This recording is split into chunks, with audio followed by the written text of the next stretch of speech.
Thank you for joining.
Hi, AJ. Sure. Hold on. Hold on.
Okay, AJ, if you're still here, what's your story?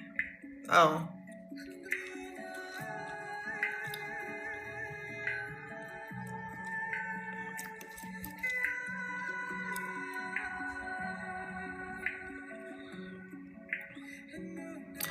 are you sure about that? Because there are no gods that would do something like that. What gods are you talking about?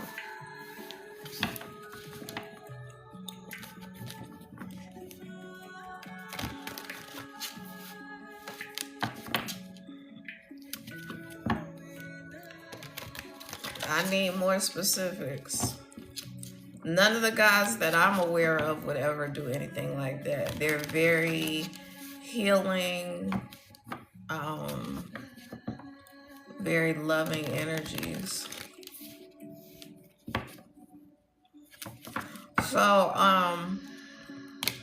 there are entities called jinn that like can make you feel like that, but those are not gods.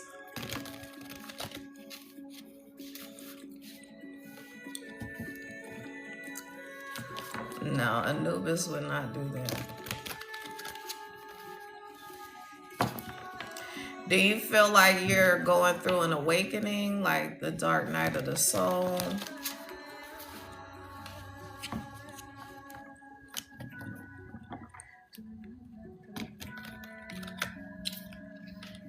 Hi, Ali.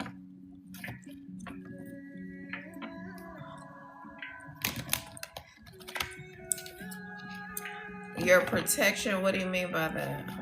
Hi, is it Markelia? Sorry if I tore that up. I'm not sure what you mean by that. You're being very general.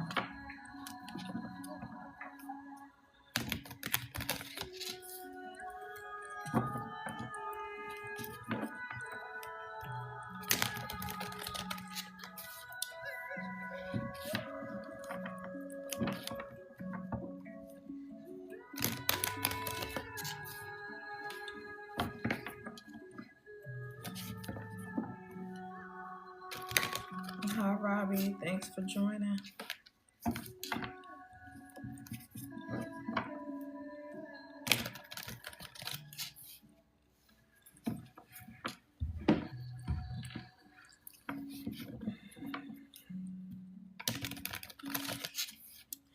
And I'm not really understanding why you would say a spirit that protects you. So you're saying a spirit that protects you is telling you that gods are doing that?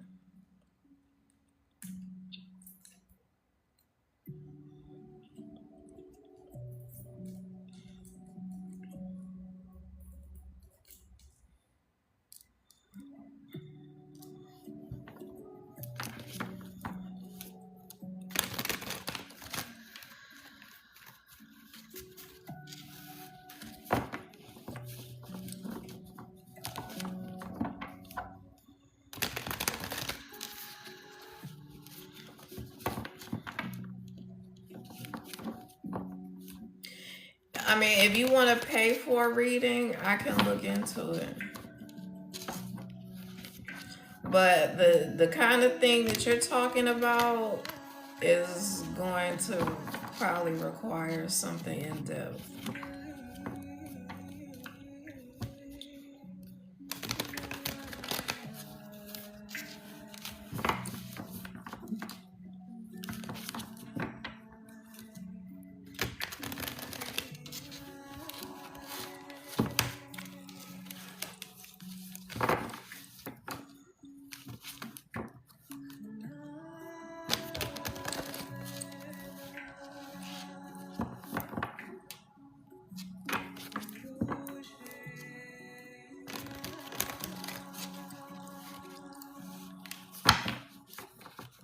Okay, I can see if Spirit wants to say something about it. Higher Soul Spirit, did you want to on that.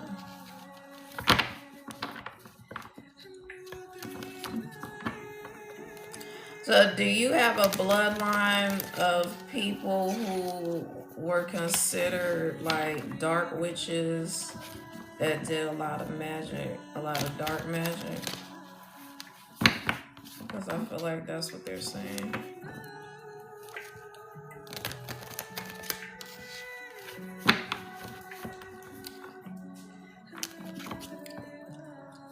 Thank you for sharing the live. Hi, Michelle.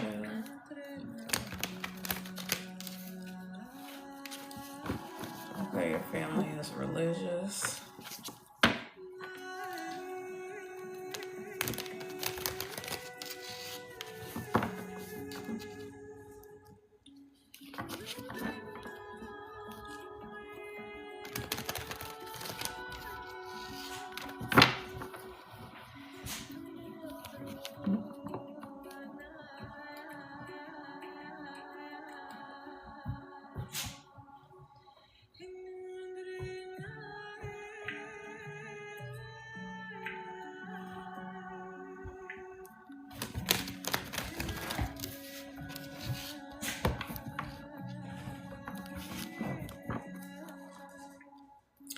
So, I mean, the first thing that they're saying is that you definitely need to get grounded.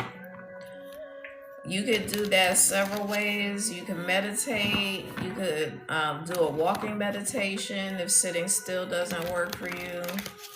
You could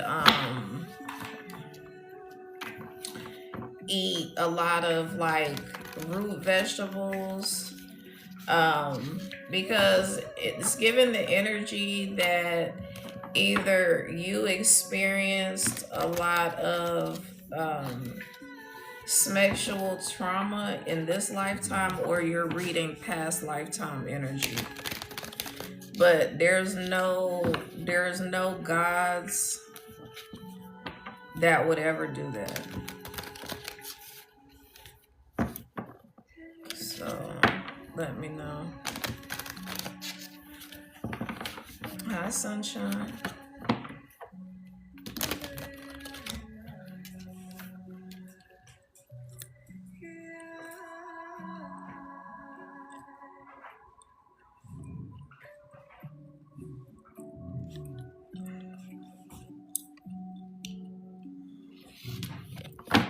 Thank you for the likes.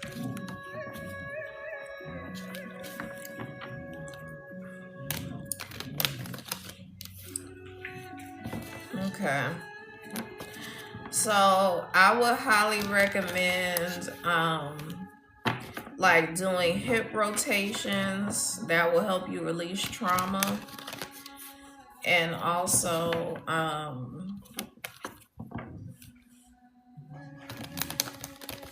have you seen a mental health professional? Because I feel like they're saying that you would benefit from like mental health medication to get stable. And I'm not an advocate for medication, but for you to think that that is like a mental distortion. And like I said, typically when people have massive awakenings like you're having, that means that you have very powerful gifts.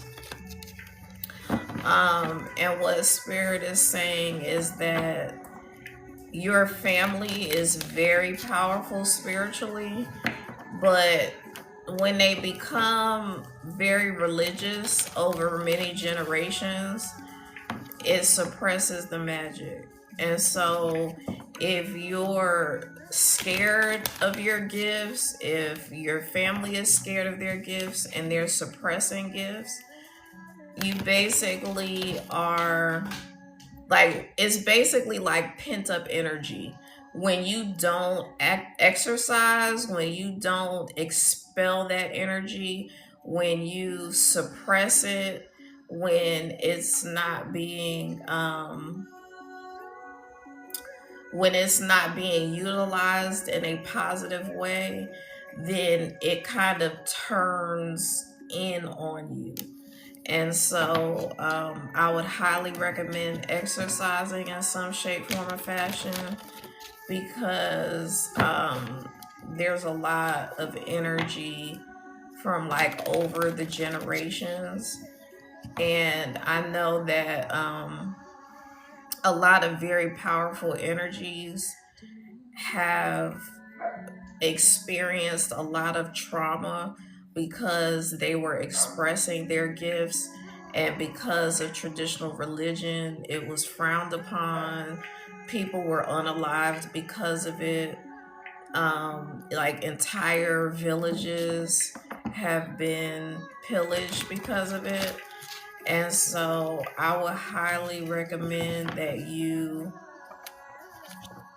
know, really consider getting grounded.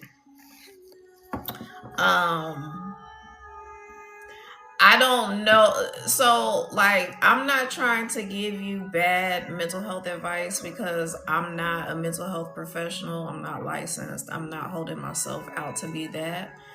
This is really more of like for educational entertainment purposes. And so you just have to be careful about what you say to mental health professionals, because what you're experiencing is not like bipolar, it's not schizophrenia. Um, we have a lot of things happening energetically in the atmosphere and in the universe. And so our frequency, the frequency of the planet is accelerating. And so when things like that happen, it affects very powerful spiritual beings.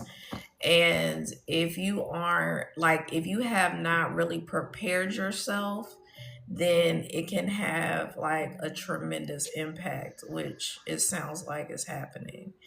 So I would recommend that you consult someone from the standpoint of getting grounded, because if you don't get grounded, it's going to be difficult for you. Hey, Totally Dimples. Hey, Bookum. Thank you for the heart me. Did you get some good rest? Um, are you still here, AJ? Okay. That's me. You're welcome. Okay, you're welcome. Yeah, I would definitely encourage you, because I had a very massive awakening and it was very scary. I was reading past, present, and future energy. I was collapsing timelines, and so line all of that. Um, yeah. I knew you would be, because you went straight to work after work. So I hope that helps you. Um, but I can promise you, gods, goddesses, orishas, they're here to help you. They are here. They are here to help you heal. They are here to help you ascend. They are here to support you. They would never do anything harmful. And that's why I talk to people a lot about, please, if you don't listen to anything else I tell you, do not um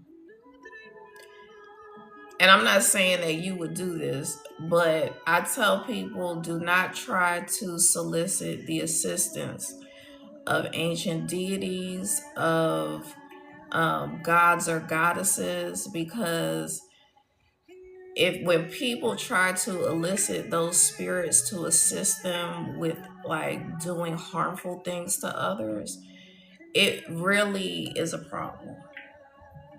Thank you for the follow. Um, it's a serious problem,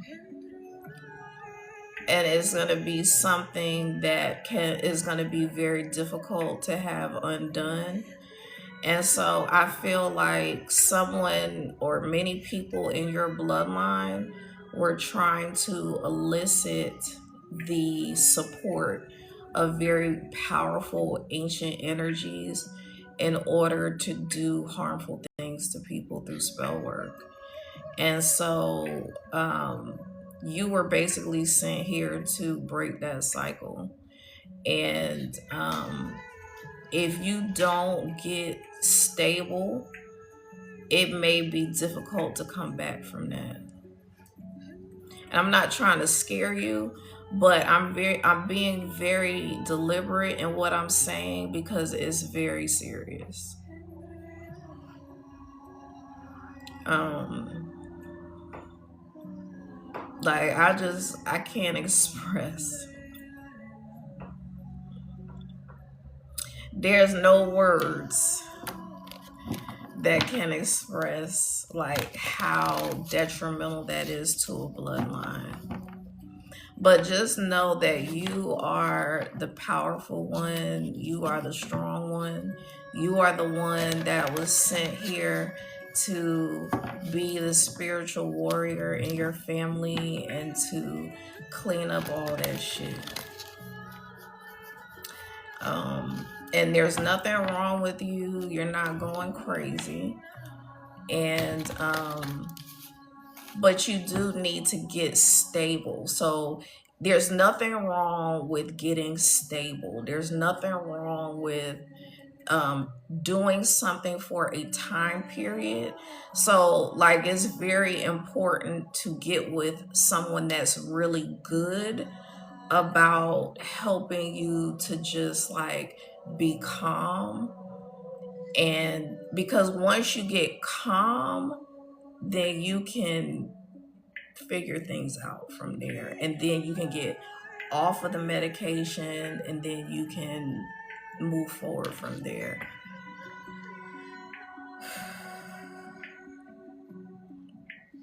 You said your ear is ringing, so that's basically your spirit guides confirming what I'm saying.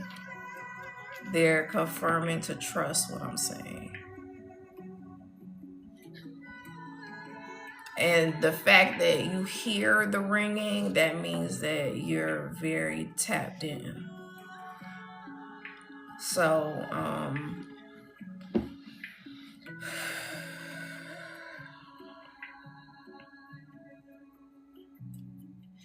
my energy was super heavy getting on here. I'm dealing with some things, but I definitely feel like my energy is heavy because you're dealing with a lot of heavy stuff.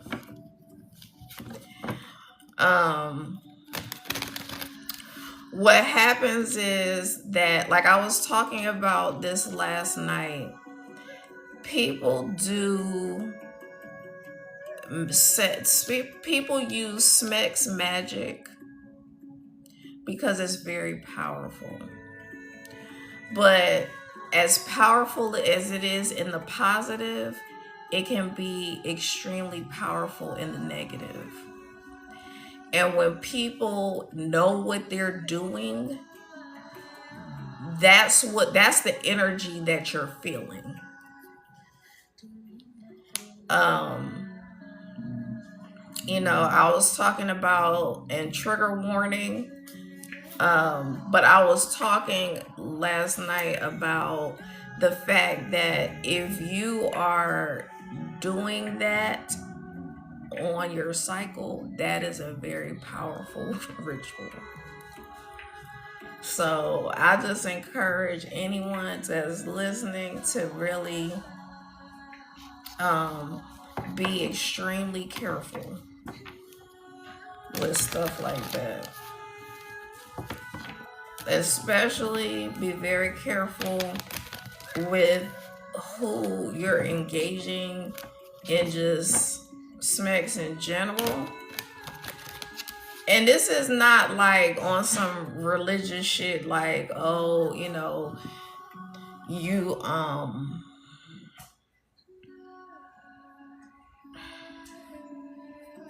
how can I say this? It's not about like premarital sex being a sin. That's not what it's about.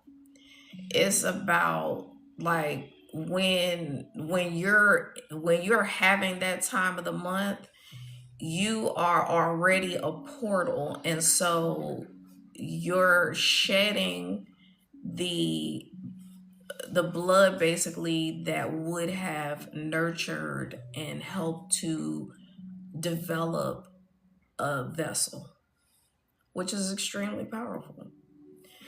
And I know that, like, I study African spirituality, and with African spirituality, they don't believe that women should be doing any kind of like magic or spell work or rituals or anything during that time. And I don't necessarily agree with that because I feel like that's an extremely powerful time for women. And I feel like that's somewhat of like what the patriarchy has, like instilled in us about that and about women. And it's also, unfortunately, it's a way to suppress women and the magic that women possess. And so, um, thank you for the likes. Yeah. So I mean, I might as well call myself the damn relationship whisperer or something, because I have gone through so much when it comes to relationships, and I know that we all have.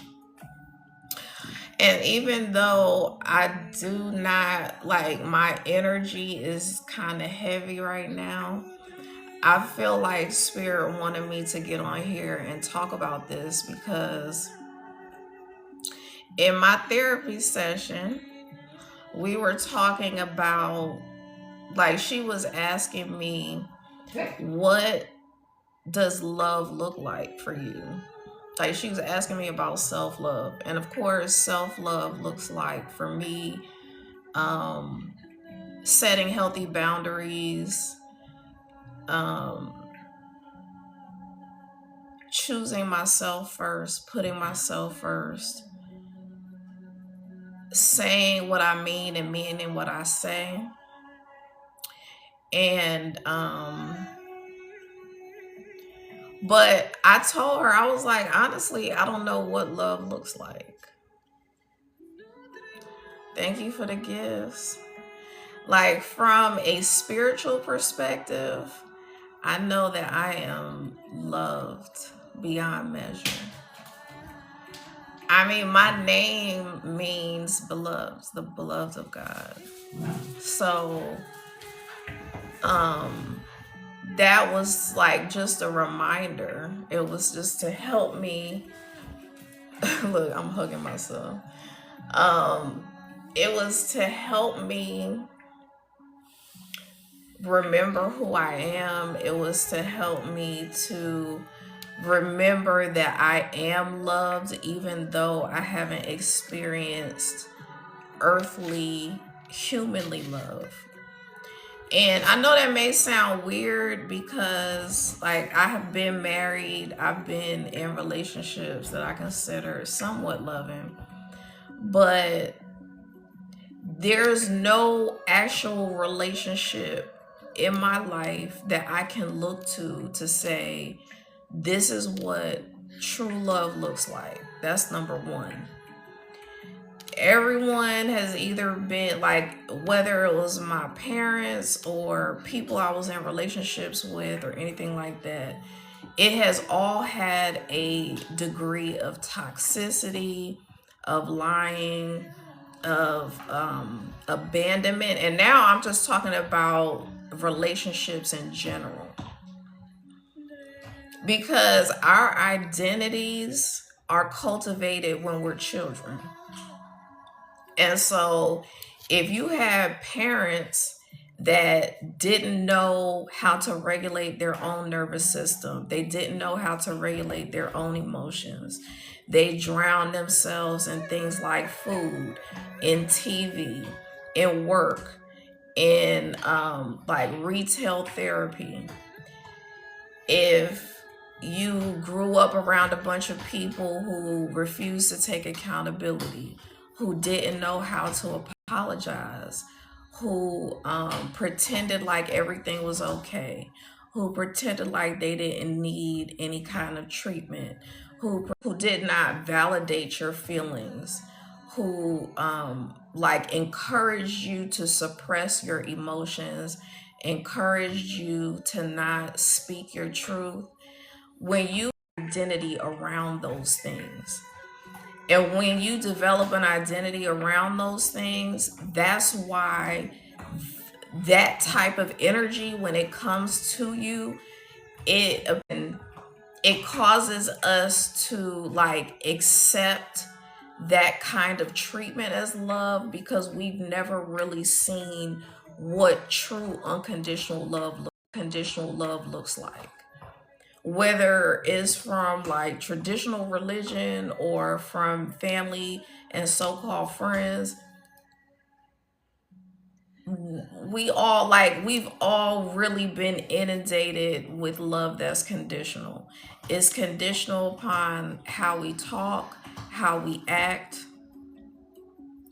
um and when you're the type of person that, is able to use your throat chakra and speak your truth in love and call judgment on situations and actually hold other people accountable. So when you hold yourself accountable and then you hold other people accountable, it's very uncomfortable for people.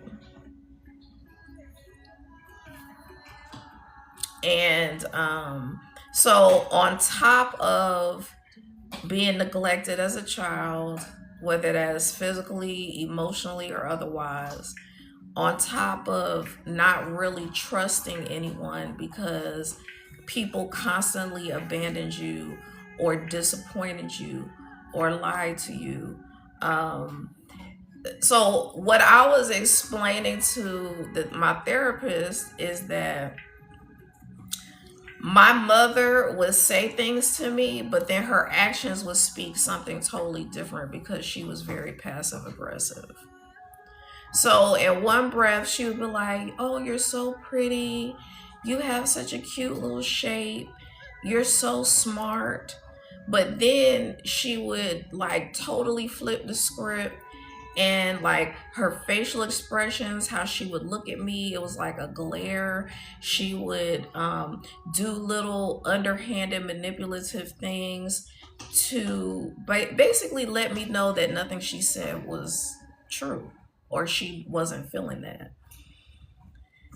And so that's why I talk about in relationships, it's not enough to just like say, "Oh, well, I'm going to show the person my feelings about them," because people need words of affirmations and they need your actions to line up with that. And so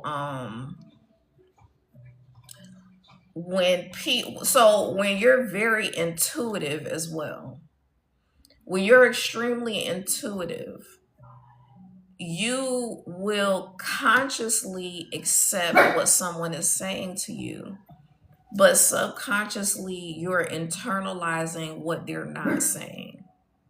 So you could be like reading their energy or even reading their mind or something like that.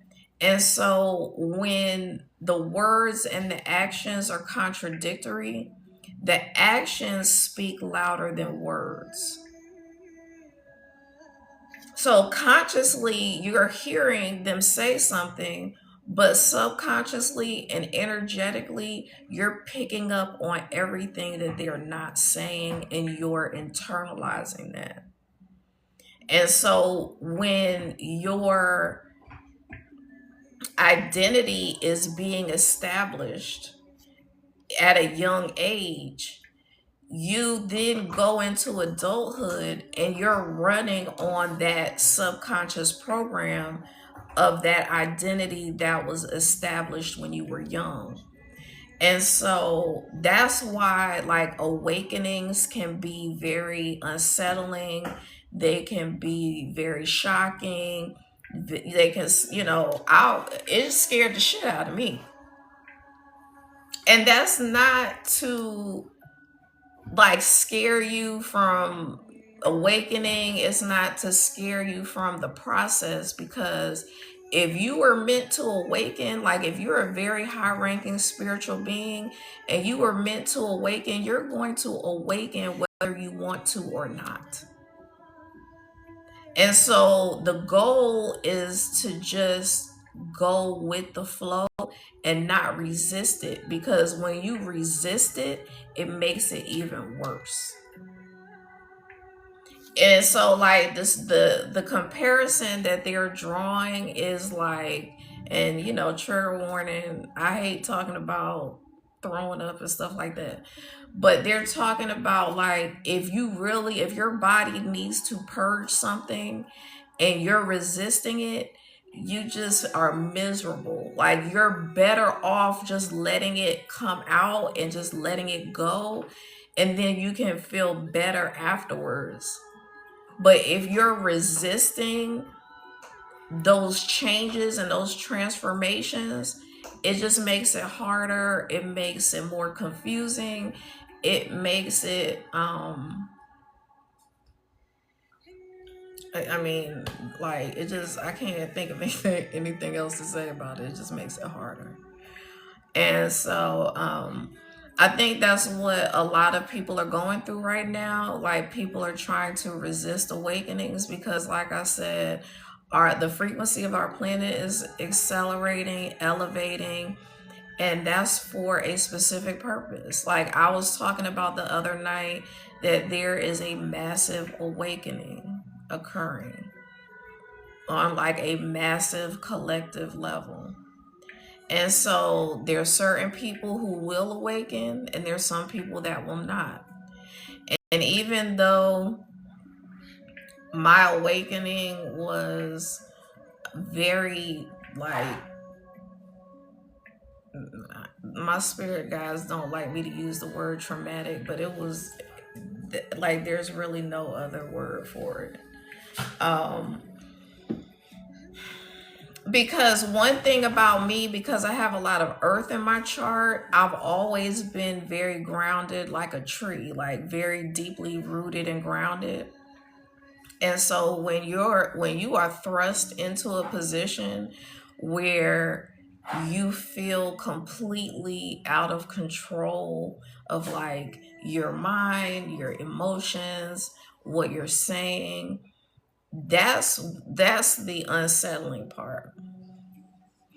And so what I tell people to do, aside from getting grounded, is like go exercise. That helps to release that energy. Write things in a journal. Like don't it would be better not to do a lot of discussing of what you're getting, like the downloads that you're getting with other people, because the average person is gonna think you something wrong with you. I mean, there's no other way to say it. And so, like, the best way to protect yourself is to, again, not I highly encourage you to, and then this is for anybody. I highly encourage you to seek assistance. Like if you find a reader like me, or you find, someone trusted that you can talk to, that's not going to judge you or make you feel like something's wrong with you. Those are the important connections to make. And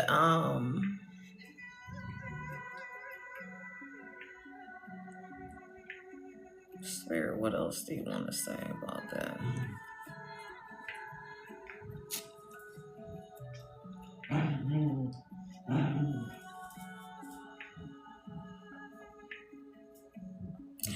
I feel like they're talking about trust in particular, because if you don't, like, if you haven't been able to trust the people around you, it puts you in an energy of not being able to trust yourself.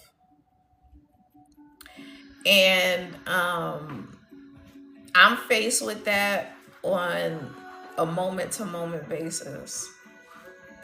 And a large part of that is because of like the decisions that I made when I was in what I would call the wilderness, when I didn't know who I was, when I didn't know my power and my gifts and all the abilities.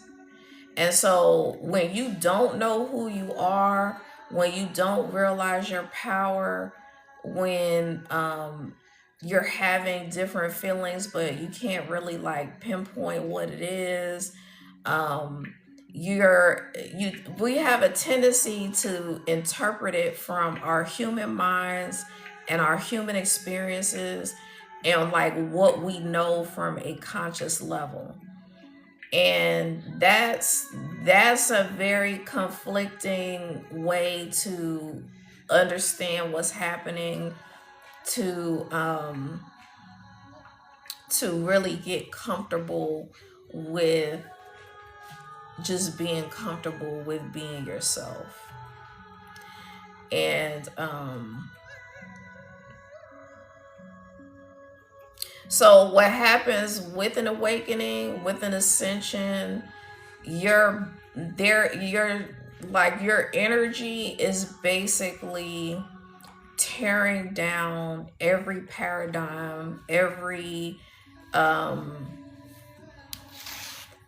every ounce of brainwashing that you have, that has been basically like covering up or masking the real you. And so we get comfortable with being a certain way and presenting ourselves to the world in a certain way. And when you get comfortable with like living your life from only a human perspective, and then all of that, like all of the, I'm hearing like the crystallization, the all the like the crystallized, I want to say like crystallized energy starts being broken up. And so when that energy is broken up, it's,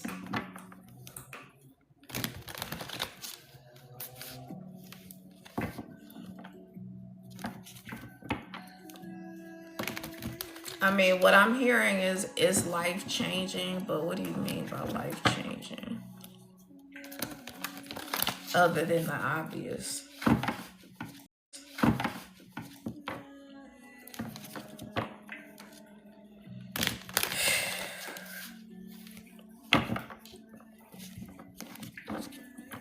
So essentially, they're basically saying like it's almost like it's basically like transitioning before you transition.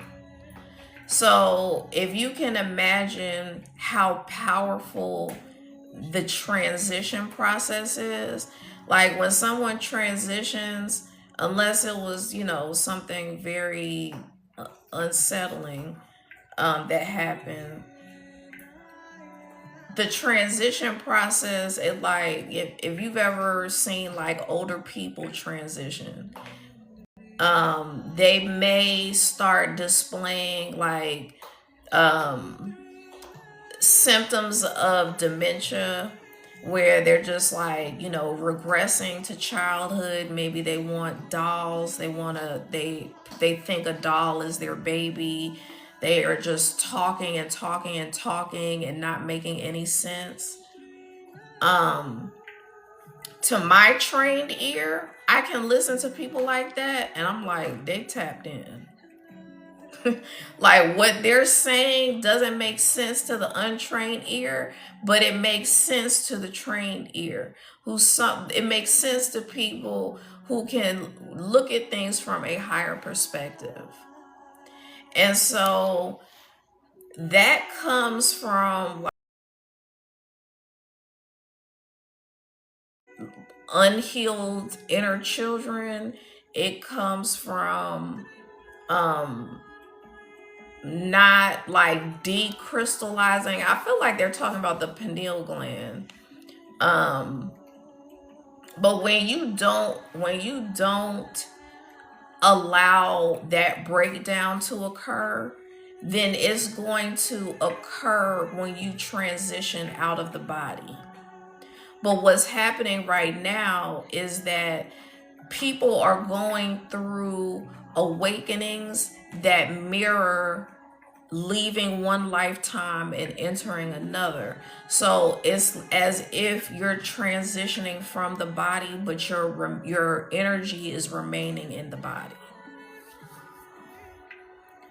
And I hope that makes sense. But like when you have what's called a Kundalini awakening, the energy rises through your body. And like my experience was, it felt like I was having a massive, like, hot flash.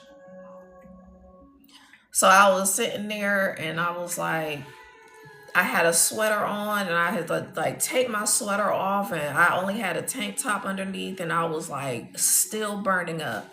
But what was happening is that I was in the presence of someone who I recognized their energy from a past lifetime. And so it was designed for us to meet and interact just so that that person could activate me in that way. And so there will be many people in your life that come into your life that have the ability to activate you because that's basically what they came here for. That's what they signed up for. So when you're a very powerful spiritual being, you can have like you can think it's just a regular boyfriend, but it can be someone who signed a soul contract to say, I'm going to meet this person on this day in this city.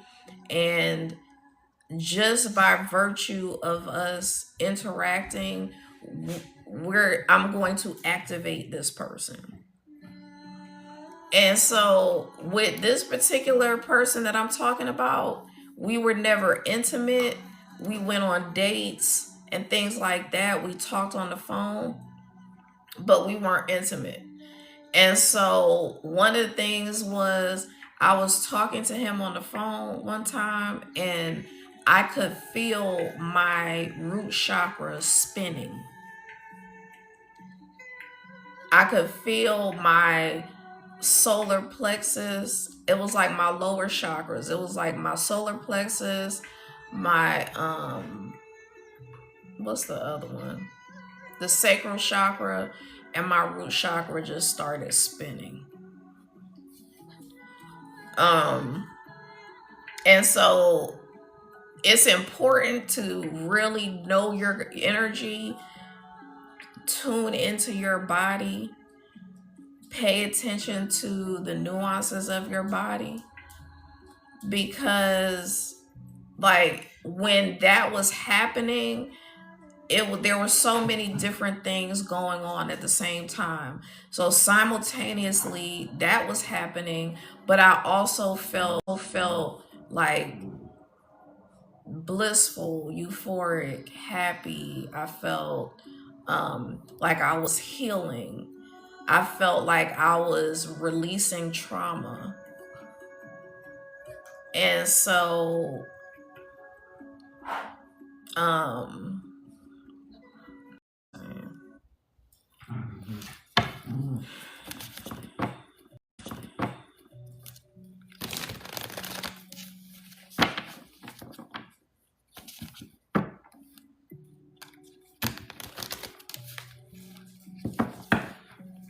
And so I feel like Spirit wants me to talk about the fact that there are people that come into your life for a season just to help you awaken and ascend and activate. Not that you weren't born into this life with all of your gifts and everything, your abilities, whatever. But it just means that certain people have the ability to, just by their energy, like my energy can push out to anybody that is like watching me on live or watching my videos or interacting with me in person, and it can go, my energy knows what part of that person's energy needs my help. And so that's why there are people that will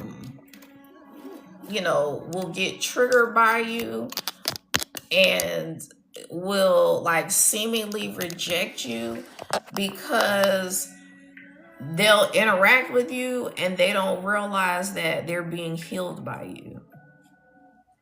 And so healing is tough. It just is. When I was talking about the fact that no one has ever loved me properly, like that shit is, it's not easy to discuss.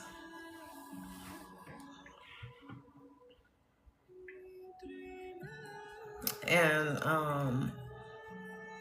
so, and that's it's hard to talk about because like as much as I talk shit about my mother, she didn't have the training by her mother. Her mother didn't have the training by her mother, and so on and so forth. And so when people are existing and they're not doing the healing work and they're not even acknowledging that there's a problem, they're going to be completely aggravated by your energy, just by your mere existence, because you have very powerful healing energy.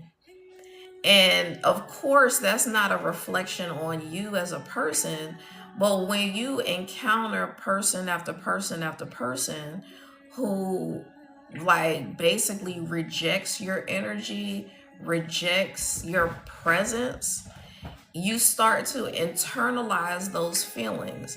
So now you have a situation where you have an established identity on trauma from childhood, from neglect from childhood. And I'm not even getting into like basic necessity neglect, because that was a part of my story as well when I was growing up. But when you have that established trauma and then you start interacting with a bunch of other people who like compound more of that on top of what you're already dealing with, it can, like, you're basically being filled up with so much energy that is contradictory to who you are.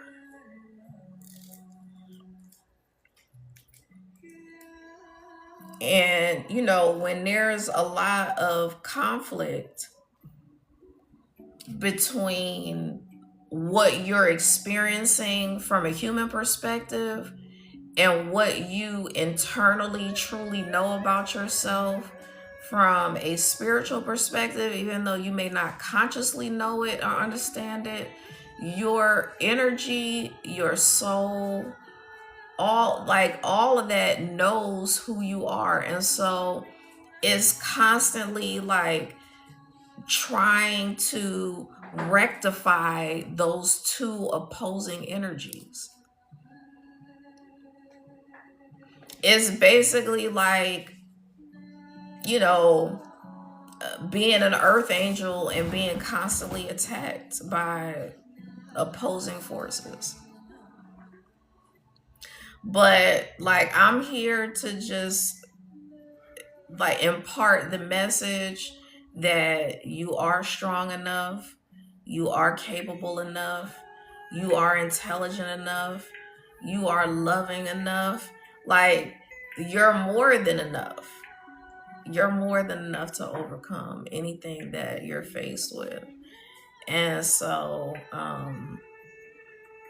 it's a very, it's because it's a road less traveled, because there are select people that have this mantle to carry. It can be very isolating. It can be very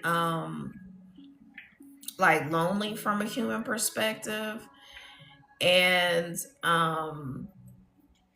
so like my therapist was asking me, like, am I willing to go out and do stuff and interact with people? And I was like, I really love going out and doing things. I would love to join like a women's group where they, meet up and go out and do things. But because my gifts are set up the way they are, because my energy is set up the way it is, I continuously encounter people who like may be cool with me initially, but then once I start talking or like really interacting with people, it becomes like they start like, my words are healing. I'm channeling 24/7. So there'll be times when I'll just be having what I think is a regular conversation with someone, but I'm actually like reading them and telling them about themselves. Like, I may be telling them a story about myself, but I'm actually reading their energy as well. So there's a reason why, like, I'll talk about myself and I'll tell different stories about my experiences, because I know that my words and how I like articulate different things and how I explain things, it can be very healing and awakening for people. And so I was basically saying that I would love to do those things, but my heart is very fragile right now. And in order for me to protect my energy, to protect my peace, to protect the work that I have done thus far, I'm not willing to just inject myself into different like situations and with people and groups, because I know that it's going to affect me to the point where I'm going to have to like leave the group and then go heal. And um and I'm not saying that I'm just going to stay in hermit mode for the rest of my life, because I know that's not even possible for me, but I'm going to be very like slow to be around people who make me feel like I'm less than, like what I'm saying is not valuable. And so like I was giving her the example where I could be in a group of people and like maybe we're all sitting at a table having lunch or dinner or whatever, and it may be like a group conversation, people are sharing, going around the table or whatever, and as soon as I start talking, people like start looking around, digging in their purse, looking at their phone, side conversations, And then I'll be sitting there and I'm like, I'm really fucking talking to myself right now.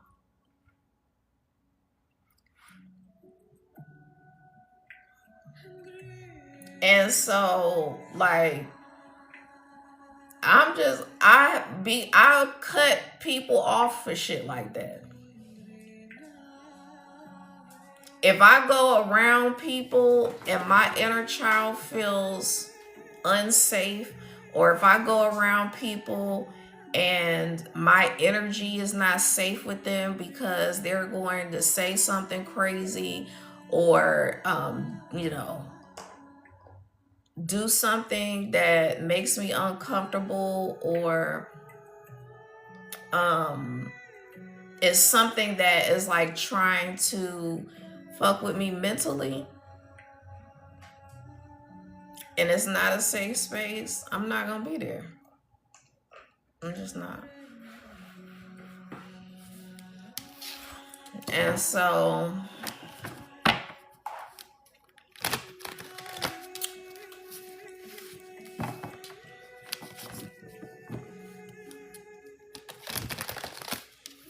that's what we have to do.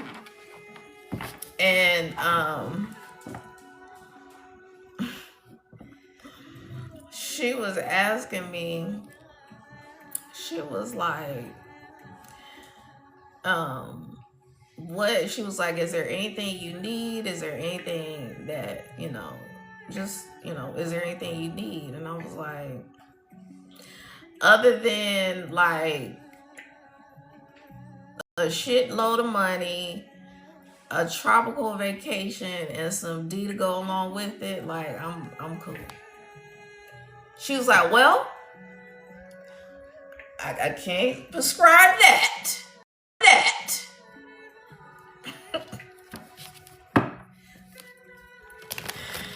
But I have to I have to be honest with myself. And so I experience a lot, and I'm sure that whoever is listening experiences it as well. I experience people circling back a lot. Because it'll be a situation where, like, maybe my energy scared them away, or maybe they, like, didn't appreciate me and had to go and deal with somebody else and realize that that wasn't it and want to circle back. Or maybe they, realize that I'm not playing about my energy and my peace and protecting myself, and putting myself first, and they'll try to circle back. And like this morning, like yesterday, I kept getting calls from this unknown number, and then today I got a call, and then I got a text message, and I was like, what, like, who is this? So I figured out who it was.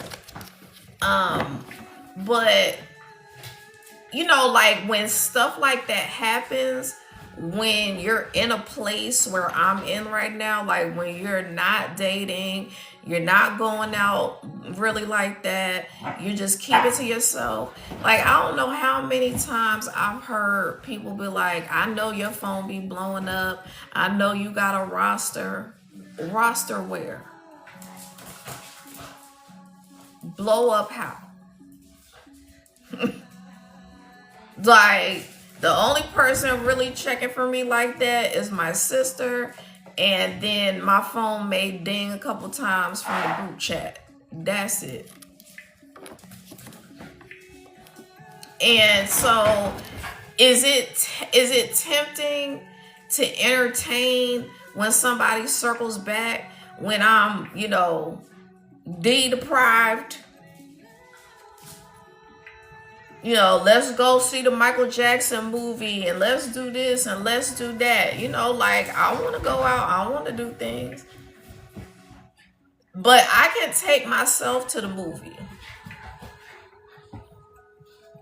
Because if you've proven to me multiple times that I can't trust you, that you're going to give me empty promises, that you come in hot and heavy with the love bombing initially, and then all that shit dissipates after a couple of days or a week or 2 weeks. No, I'm just not willing to let that type of energy back into my sphere of influence, because first of all, I have a lot of abundance, and I know that you have a lot of abundance attached to who you are, to your gifts, to your energy. You have a lot of healing energy. And so, like I said, when people need healing, they will try to just exist in your energy so that they can heal, and they don't know what they're doing, but they are like longing for your energy so that they can be healed. And yeah, you can sit in my energy and be healed and not really do the work, but you still got to do the work. Because like they're talking about, like, that fallow ground needs to be broken up. So all of those paradigms, all of what you thought your identity was, your ego that tries to protect you, like all of those things have to be basically broken up in order to be put back together again. And so, like, they're talking about the story of Osiris. So the story about Osiris being like broken up into, I think it was 14 pieces, and then Isis putting him back together again, that's basically a metaphor for how the feminine energy heals the masculine.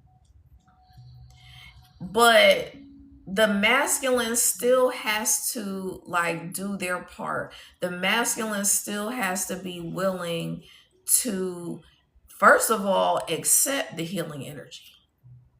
If you're so closed off, if you're dealing with so much past trauma, baggage, whatever, that you're like, it's hard for you to receive the energy, to receive the healing, then it's going to constantly be that push and pull. And when you don't stand 10 toes down on your decisions, and you're constantly letting people back in your life who have not loved you correctly, who've not treated you the way you should be treated, you're basically allowing that subconscious identity and programming to I'm hearing the word subjugate, but you're allowing that energy to dominate.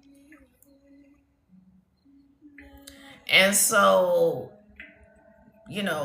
energy matches energy. So if you're constantly seeing yourself with the same type of men or the same type of women, with the same type of treatment, you need to start taking notice, because that is basically showing you like a mirror of yourself for what you need to work on. Like, so this particular person that tried to circle back, this person was like basically super inconsistent. I believe in their heart they wanted to do what they said they were going to do, but they're so like undisciplined, unorganized, all over the place. And I've noticed that with a lot of men, especially that are neurospicy but are operating on a genius level.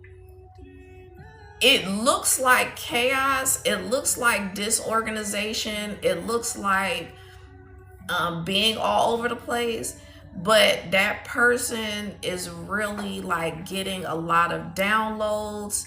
Like this particular person is like very highly skilled and operating at an extremely high level in math. That tells me right there, like, you're operating on a genius level, but you don't know how to get grounded. You're not doing the inner work. And so, like, as much as you want to do things differently, as much as you, like, in your head, you have an idea of how you want to move and all of those things, if you don't put like human mechanisms in place in order to rein yourself in, like if you know that you know you have a problem with time management, I'm gonna use that because I'm one of those people. If you know that like you're supposed to be at work at 5 a.m. and you're getting up at 4 o'clock and you need to leave the house at 4:30, and you know every day you're not leaving the house till like 4:50, and then you trying to race to the job, like you have to start putting different mechanisms in place in order to make sure that you are organized. So if that means putting your alarm clock across the room, setting it, and having to get up to turn it off, that's one mechanism. Getting up an additional 30 minutes early, that's another mechanism. Making your lunch the night before, getting your clothes prepared the night before. Like I know that all of these things are like basic stuff, but what I had to realize is that everybody's parent did not teach them basics because the parent didn't have basics. And so, like, one thing I did with my children was I was on Sunday or Saturday, like, we would do laundry on the weekend. And then on Saturday or Sunday, I'd be like, okay, get your 5 outfits together. Let's look at everything. Let's see what needs to be ironed.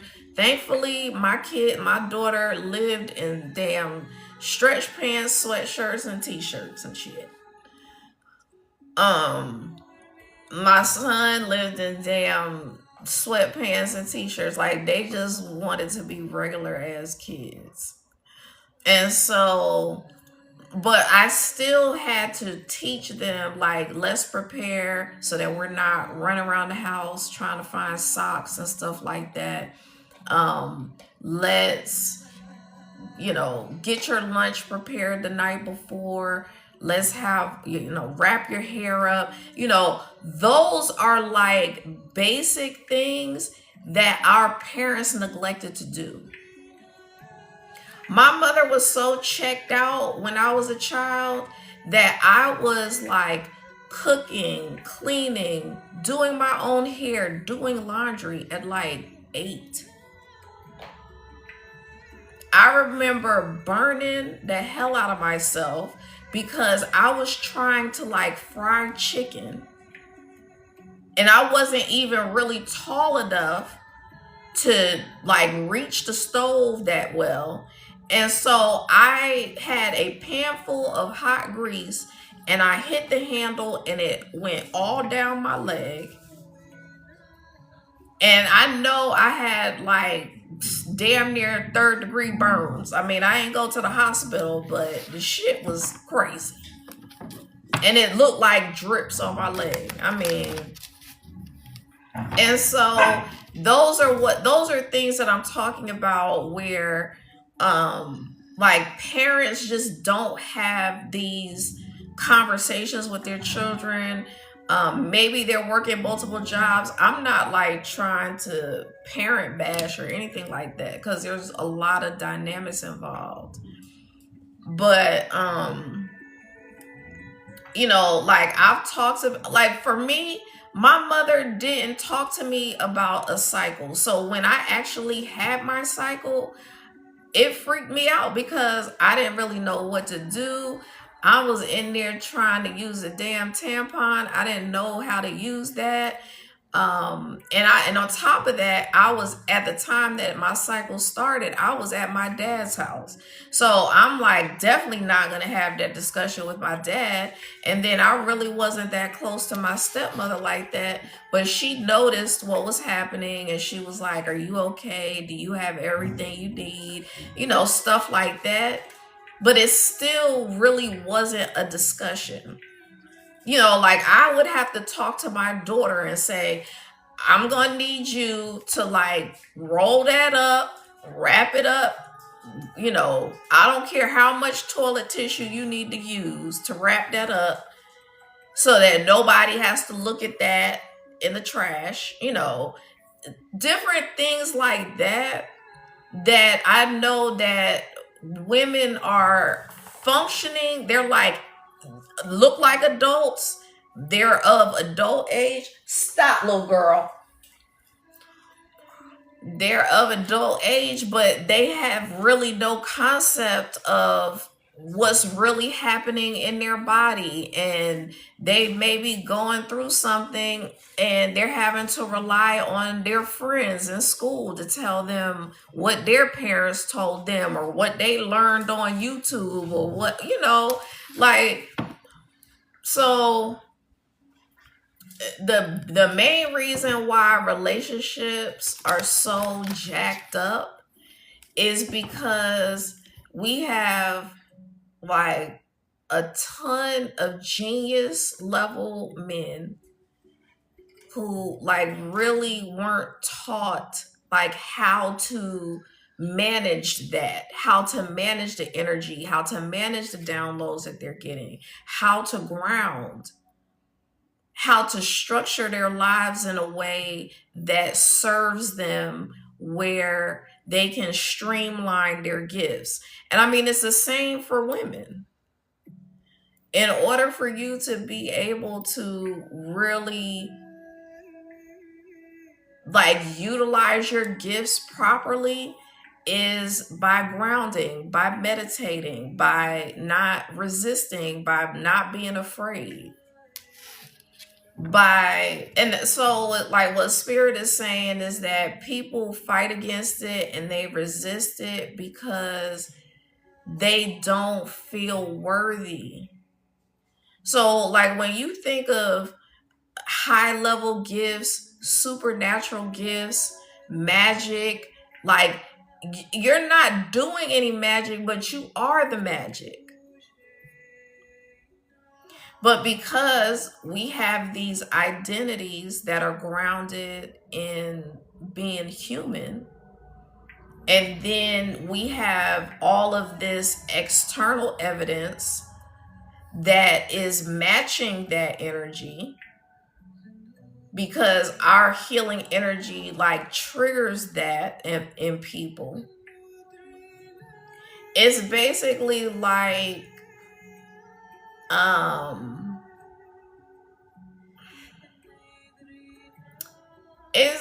like, basically what it's like is feeling the need to protect yourself when you're around people. So like if you're around people and you get like a weird vibe or even like a bad vibe, like you feel like this person could be doing something to you, internally, or like glaring at you, or anything, trying to intimidate you. Those are like all of the different tactics that are against us, like oppositional forces that are against us, to like hinder the awakening. And like I said, you're going to awaken. If you're going to awaken, you're going to awaken regardless of what's going on externally. But when you have a lot of oppositional energies, it's going to like really be confusing, because you innately know how powerful you are. You innately know that you have all of these supernatural abilities that are not being expressed, and but at the same time, like, you're existing in a vessel that doesn't believe that you're royalty, that doesn't believe that you deserve the highest love, that doesn't believe that you're valuable, that doesn't believe that you're here to uplift and help humanity, that doesn't believe that you're entitled to endless amounts of wealth. And so that's like another trick to our system, where, there are basically caste systems built into society that basically confirms or solidifies that poverty identity that was established by your family growing up. That identity of, I'm not capable. And when you grow up around people who don't express that they believe in you, they may have said things like, you're stupid, you're dumb, you're bad, you're nosy, you're gonna be just like your raggedy father. Why can't you get this? Like, just the whole homework process. If you've ever been smacked upside your head, or damn yelled at, or somebody kirked out on you because you weren't getting the math equation fast enough, or you weren't able to sound the words out properly, or like, all of those experiences create an environment within you that is not even able to truly accept what's happening. Like, so your spirit guides and the divine is always pouring into you, is always loving on you, is always uplifting you, is always protecting you.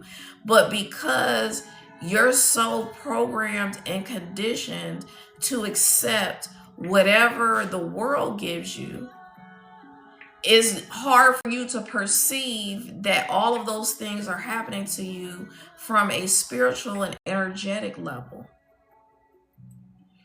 And so, like I said, so for instance, like, I was gifted as a child in school.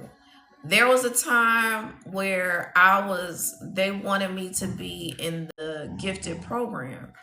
And my mother was like, they did the testing, they want you in this program, do you want to do it? And I was like, aren't those the classes where they got to do extra work, and they got to do book reports and research papers and all of these extracurricular shit? And I didn't say shit at the time because I was in elementary school, but she was like, yeah. And I was like, I don't want to do all that extra work. But what that did was, and now everything was by design, but how I'm going to explain it is that by me rejecting the fact that I was gifted, it took me like out of the pool of like the elite, if you will. And it left me in the pool of people that are vibrating extremely low. They don't have parents to tell them they believe in them and that they can do it. They don't have peers that are telling, because when I decided to not do that and just hang out with my peers that were in them streets,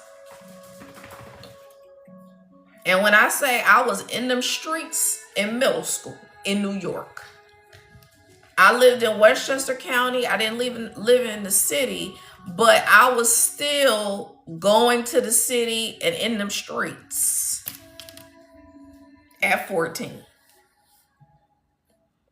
And so by removing myself from the I'm not putting anybody above anybody else, but I'm calling it like the elite crowd because that's kind of like how society is divided.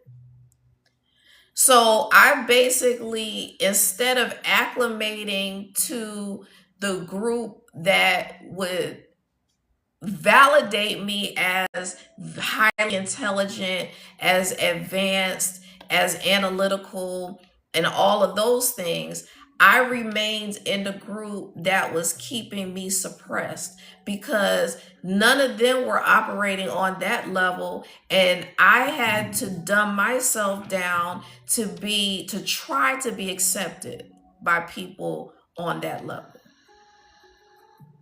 When the kids that are in those higher level classes, they have so much going on, they have so much responsibility. Now I'm not going to get into the whole stress part and the like competitive shit that goes on in those circles. I'm just going to focus on like school wise, extracurricular wise. Those kids didn't have time to do the bullshit me and my friends were doing because they were focused on school. They had more responsibilities. They were into sports. And their parents were more involved, and their parents were like pushing them and encouraging them and supporting them, and their teachers were, hey, great idea. You're amazing. I believe in you. You can do it. You are capable of accomplishing anything. You're smart enough to do it. And so I put myself in the group that was like, we like, fuck that homework.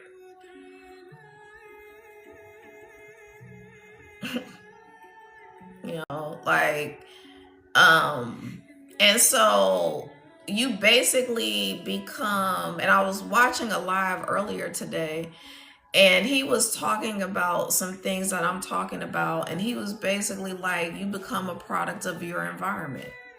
And that goes for like your parents, your family, your neighborhood, the kids at school, the circles that you ran with in school.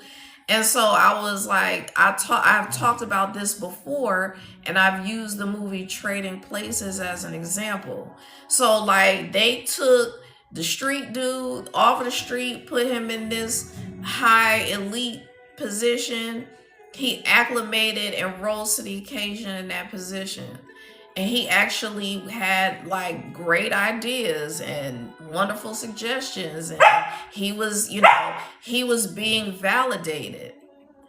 And on the flip side, they sent the one who was used to that life into the streets. And he acclimated to the street life. And so, when you don't have people who are like lifting you up, giving you genuine encouragement, it's quite difficult to navigate life from that perspective. Because it gets to a point where, and like, okay, so I struggle with standardized tests because by not going into the gifted program and staying in the traditional classes, I was not pushing myself. I was not rising to the occasion. I was just basically okay with just being mediocre as hell. And again, when you're a very powerful being and you're settling for mediocrity, whether that's from yourself or from others, it's a conflict because your energy knows that you're royalty. Your energy knows that your energy is very expensive and has a lot of abundance attached to it and is very valuable. Your energy, your wisdom, all of that is extremely valuable. And so when you put yourself in places and environments where you're not being valued and you're being told that you think you're all that because of whatever, like I was bullied like hell in elementary school. People pulling my hair. You think you're cute because you got light skin and curly hair and you live in a big house. Pulling my hair, pushing me, like talking shit about my clothes, just all kinds of shit. And even though none of that was true, because I so desperately wanted to fit in, and that's part of having like abandonment issues and feeling unprotected by your parents. All of those things are interconnected. When you just want to be, when you want to desperately be a part of a group, even though they're treating you like shit,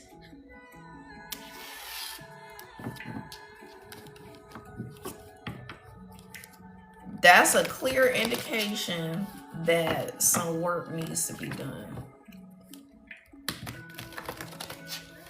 But when I was talking about, kind of all over the place, but I was talking about struggling with standardized tests. And so basically, I just totally blew off high school. I had a child in high school. I graduated high school with like a damn 2.5 or something like that GPA. And I didn't really study for the SAT. And so I got into college by the skin of my teeth, literally. Like if I had been 2 years, like if I had applied for college 2 years down the road, I wouldn't have made it because my GPA wasn't getting it. I was like a Pop Warner cheerleader, but I didn't have a whole bunch of extracurricular stuff going. And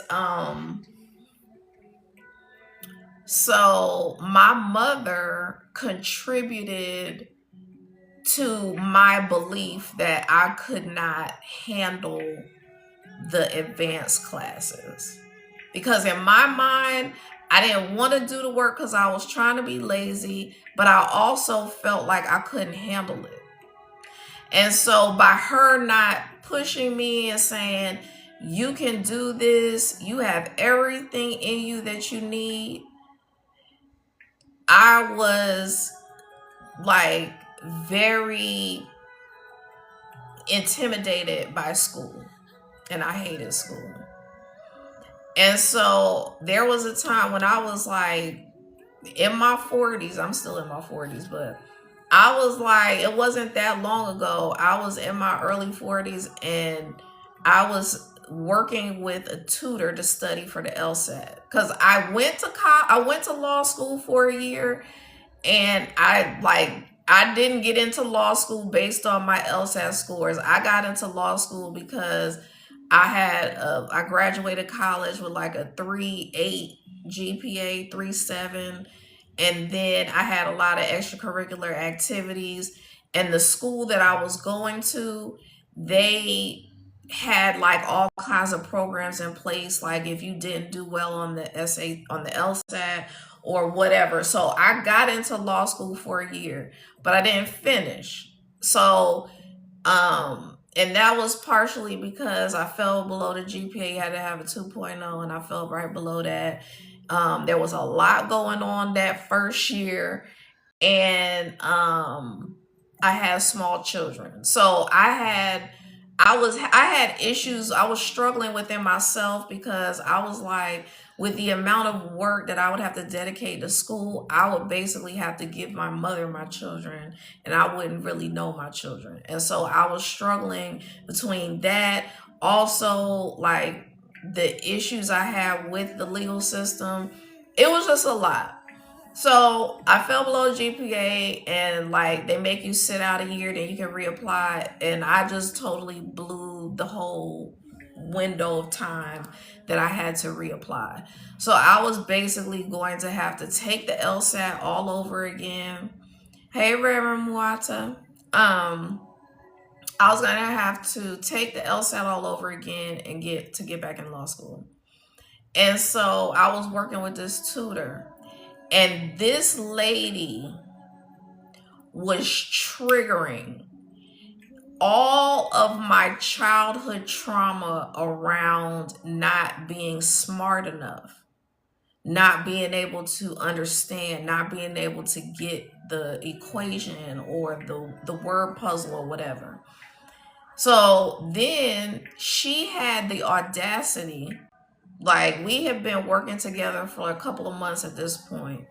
She had the audacity to say to me, "Have you asked for an accommodation for the test?" And so she was basically telling me without telling me that she felt like I was slow, that I had some kind of learning disability where I needed an accommodation. And when I tell you I started stuttering, I don't have a speech impediment. I, to the best of my memory, I've never experienced a speech impediment. But my response when I was trying to respond to her, I was like, my mind was so scrambled that I was stuttering. And I caught myself and I was like, bitch, is you stuttering right now? And so, needless to say, I discontinued working with that woman because nobody is going to tear me down in that way. Nobody. Like, I don't care. And that's part of the problem with the educational system because everybody doesn't learn the same. Everybody doesn't interpret things the same way. And so tutors, teachers, whatever, need to be able to bob and weave with the different kinds of kids and all of that. I'm not going to get into all of that. I personally feel like that children in school should be put in areas of their like strengths and focus on on their strengths versus like trying to teach everybody universally. And they have figured that out for other countries, but for some reason the United States doesn't understand that. But that's a discussion for another day. But like I would always encourage my children. I remember my daughter had a whiteboard, a dry erase board, and she actually sent me a picture recently where she had taken a picture of a message that I had left her on the whiteboard before she went to school. So as soon as she opened her door in the morning, she could look at the whiteboard and see what kind of message I would give her. And I would write things like, you are capable of accomplishing all of your goals and your dreams. You are, you have everything within you that you'll ever need. And, she was a typical teenager, grumpy in the morning, missing the bus, didn't want to really talk to me. But she was taking notice and taking pictures of the messages I was leaving her. And to me, I was just like, dang, she ain't say anything about her little message. My feelings were hurt. But I was like, she's a teenager. Like, they just want to be in their phones and, doing whatever. And she was a good student and she, did all of her stuff without stressing me out and made sure I knew the supplies she needed in advance. So, I mean, I really didn't have to do a lot with her in that regard. but I did want like to see how she felt about the things that I was doing. And so I mean, you know, it was nice to see that she took notice and she appreciated the messages I would leave her, you know, damn 10, 15 years later, but you know, better late than never.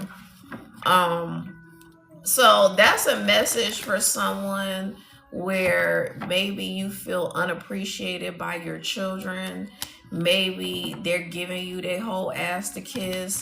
Maybe they're cussing you out. Maybe they're violating all the rules. Maybe they refuse to do their homework, refuse to clean up after themselves. Some of the kids out here trying to fight their parents, and you know, just all kinds of crazy stuff. But I would just encourage you to continue to be an amazing, loving parent. Continue to do those little things for your children to keep them encouraged and uplifted.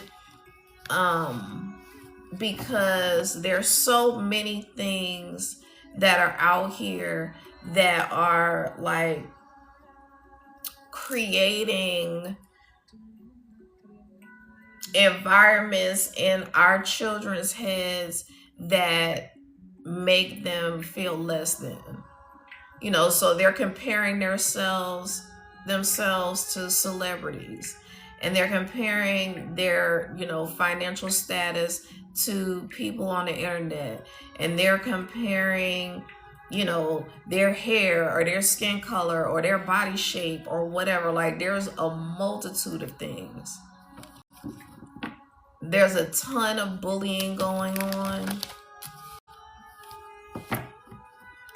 And like a lot of the kids these days are not willing to have conversations about these things. They just hold it all in and suppress those things. And that's why we have kids that are unaliving themselves. And I apologize if that's triggering for anyone. I can't even see how many people in here. It may just be me talking to myself, but I don't give a damn.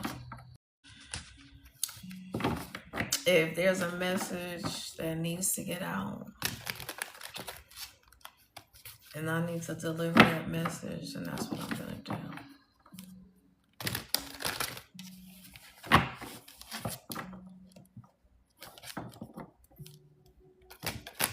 And so I know that my platform and my messages are not going to be like, you know, at least for right now, they're not going to be like the mainstream message, because most people want, you know, like people legitimately watch collective messages like they will watch like they will watch a soap opera, you know, like it's really entertainment. It's like they'll watch it, they'll have their popcorn and shit on the couch, watching collective messages like, ooh, like, damn, who got the STD? Like, ooh, who did that? Oh my God, like, what's wrong with these people? You know, just, it's a game for people. And I have not come here to play with people. Because I'll be damned if I let everything that I went through in my life, all of the times that I went to hell and had to come back and pull myself out the mud, that's not going in vain. Somebody gonna get this wisdom, and it's gonna change somebody's life. And Bernadette, if you want to pay for a reading, you are welcome to do that. But I do free readings on Friday only. and nothing on my screen says free readings.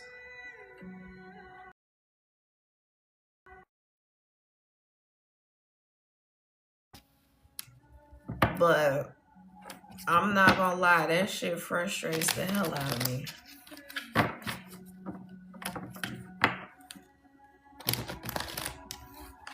You know, if somebody is really suffering, like the young lady who came into my live earlier, I'm willing to use my gifts to help her for free if she's saying that she doesn't have the money and my spirit guides are willing to help her or help anyone. But and then on top of that, the type of question you ask, it sounds like you did some kind of love spell and you trying to figure out if the spell worked.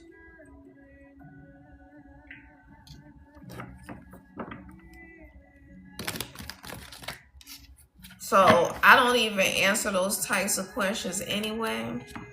But one problem that I have seen recently is people's priorities are out of order. And I said this to someone on my live last Friday because she was asking a relationship type question the way Bernadette asked. And I explained to her the same thing. I'm not answering those types of questions, blah, blah, blah. You know, come with a different question. And then I think she like tried to reword the question, but it was basically the same question. And then I said, I'm not doing that. And then she was like, well, I've really been struggling. I've been out of work. And I said, if you've been out of work and you have the opportunity to get a free reading about your job status and what you have coming down the pipe that's work related, you should have been using your free question for something like that. Why would you, if you're unemployed, and I don't know what her living situation was, but most people are one paycheck away from poverty, eviction, fucking foreclosure, car repossession, all that shit. So if you're telling me that you're unemployed, you could possibly be facing homelessness if you're not already homeless. But your priority is in whether such and such is coming back. We not doing that.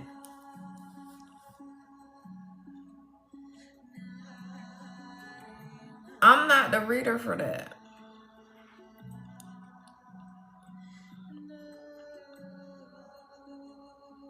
I'll talk to people. I'll do love readings. And, like I love to do the love readings where it may be a young single person. They may have like 3 different people in their energy that they're considering. They want to know which one is the best option. Love doing readings like that.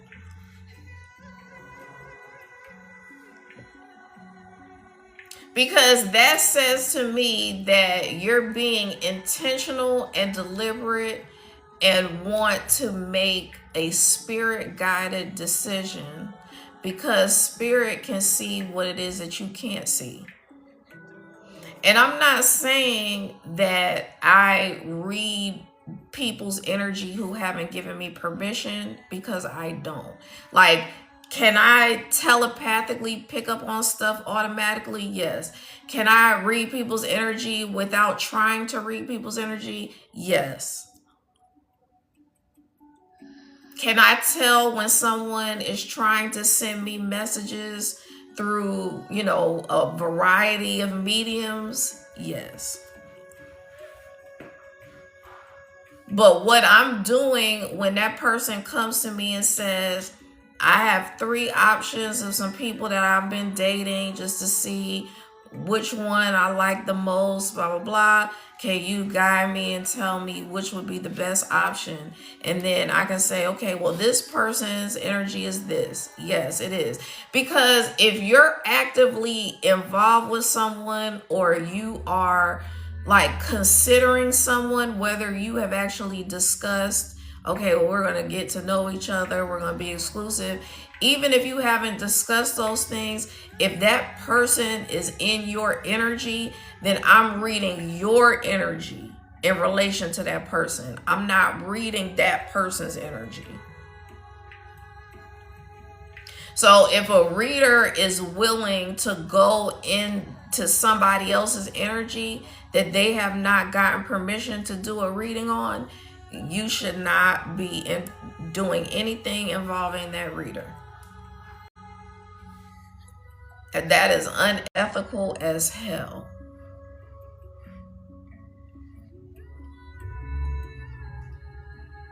And I'm held to a very high standard, because when you have a high spiritual rank and a high calling, you're held to an extremely high standard.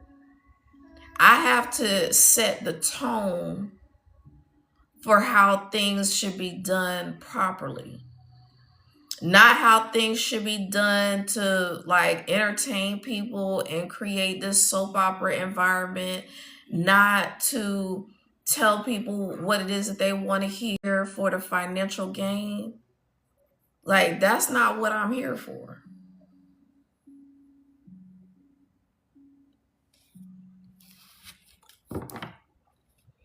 And I can be on that because I have full, unadulterated faith in my higher self and the divine to provide over, above, and beyond what I could ever imagine or think.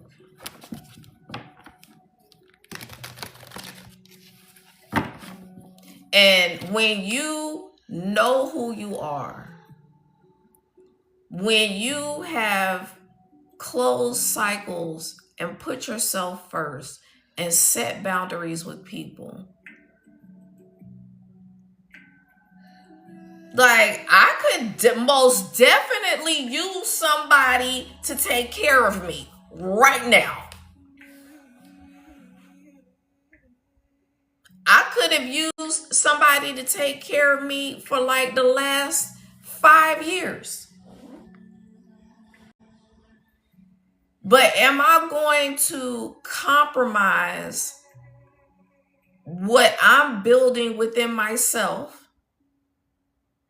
Am I going to compromise all the internal work that I've done? Hell no. Not for no amount of money. And I mean that. Because there's no lottery amount of winnings that's going to exceed what my spirit team is about to pour out on me. And I'm speaking for you as well. There is no need to compromise who you are as a person, your morals, your values. There's no reason to compromise and settle for less than what you deserve for money or comfortability.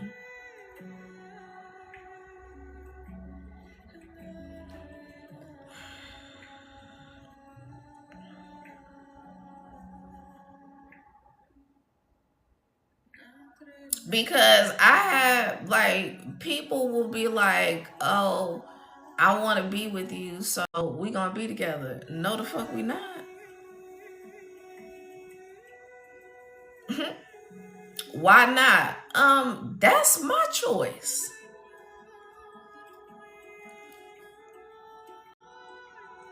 And if I had to heal from our last couple interactions, like if I done let you circle back 3-4 times already and we on the 5th time, and I've had to heal 3 to 4 times, every time I had to break contact with this person.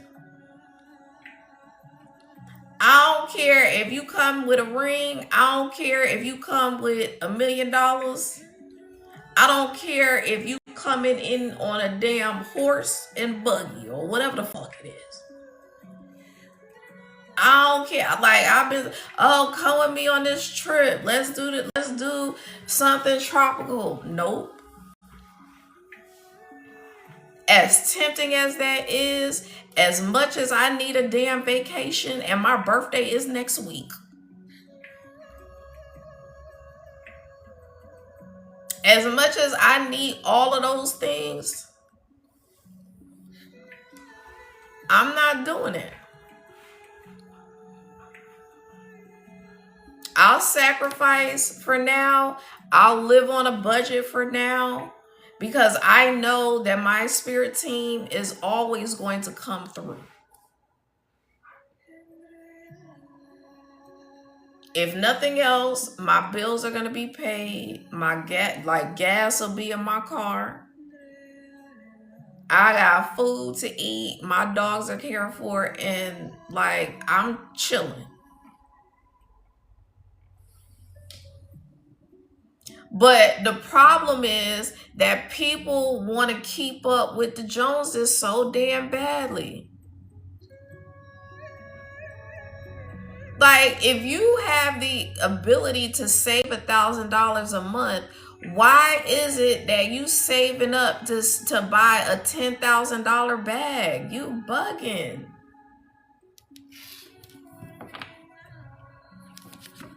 You paying somebody else rent. You done save $10,000, and instead of starting a business, doing some investing, putting a down payment on a house, paying off debt, everybody wants to be a damn lifestyle influencer and shit. Buying all these clothes, tucking the tag in, and taking the damn clothes right back. And sometimes that shit doesn't work. Because the store will be like, this is definitely super worn, sis. Has cat hair on it and everything. The tag is holding on by a fucking thread. You got makeup on the collar, like all types of shit. And there was like a $1,200 cashmere sweater, and now you out $1,200 because you trying to stunt for the damn gram.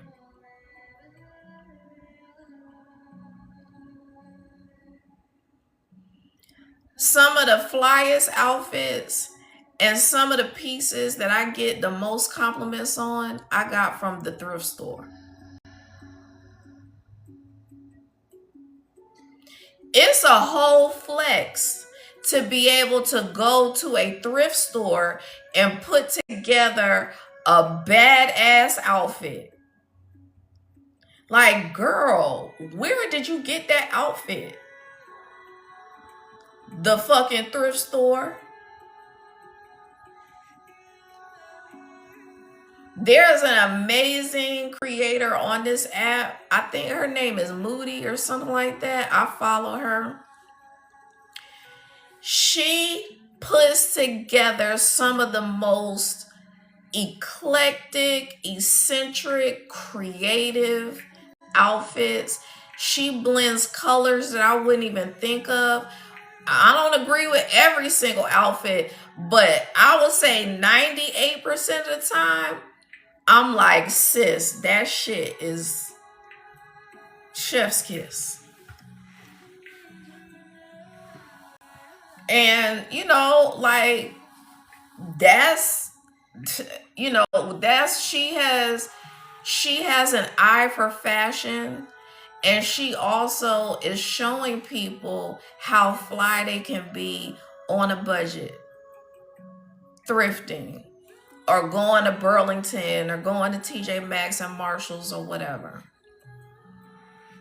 Like, I stopped shopping in regular malls years, like decades ago. I'm only shopping at Ross, TJ Maxx, Marshalls, and I don't even like shopping. So I'm gonna go in there probably once a year, spend a couple $100 to, like, spruce up my wardrobe, and I'm out.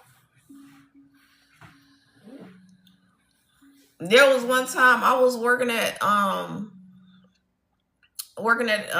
my undergrad school, and there was this guy who would go shopping for me. Like, I would give him a certain amount of money, he would go shopping, bring the pieces back, and when I tell you, it was amazing. So I already know when that money come in, I'm gonna have a stylist, a personal shopper, all that shit, because I don't even like shopping. So that was a message for somebody.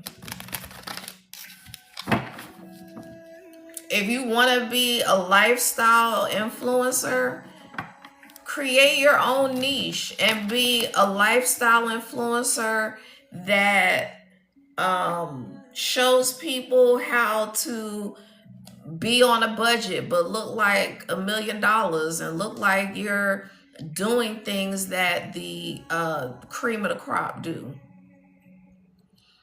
When I tell you, most of the shit that you see on social media and TV and all of that is so staged and gimmicky, if you saw it in person, it's unbelievable.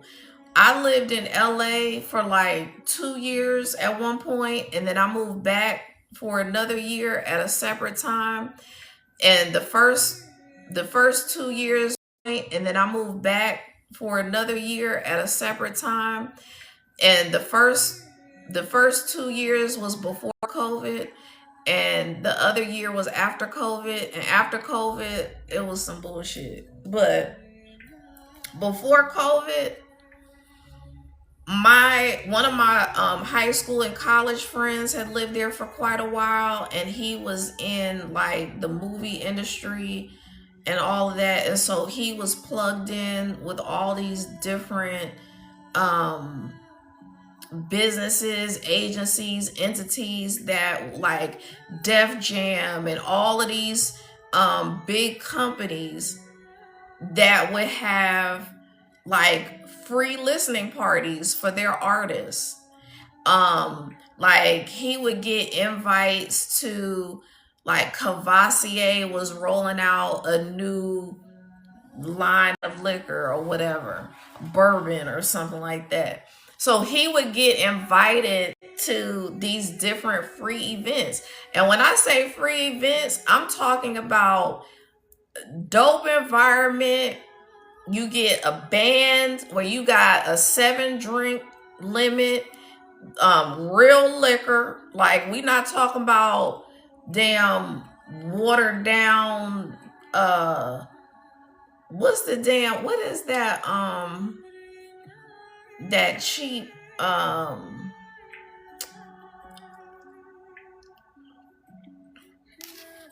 it's the white liquor, what's it, Absolute or something like that. Anyway, it's a cheap ass vodka that'll have your damn stomach toe up, hungover, and all kinds of shit. But it's not watered down. I think Absolute is solid, but it's something. I forgot what it's called. But it's not no watered down liquor, like nothing like that.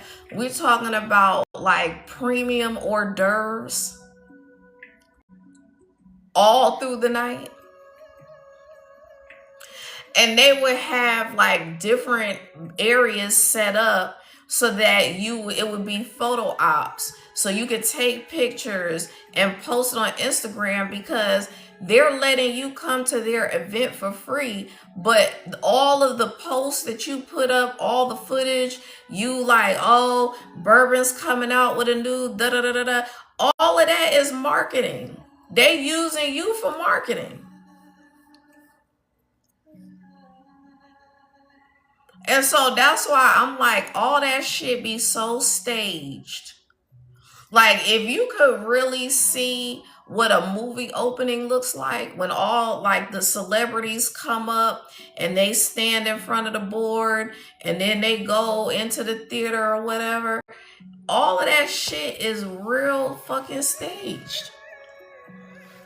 Hi, Cassie. Oh, Cass, my bad. I know who you are, but I was like, I was reading the I was reading the 150. You know, is that 150? Yeah, I was reading that. Is that supposed to be Cassie though? Cassie with the numbers. Let me know. Okay, what's your question? Oh, Cassandra. Okay, that's a pretty name.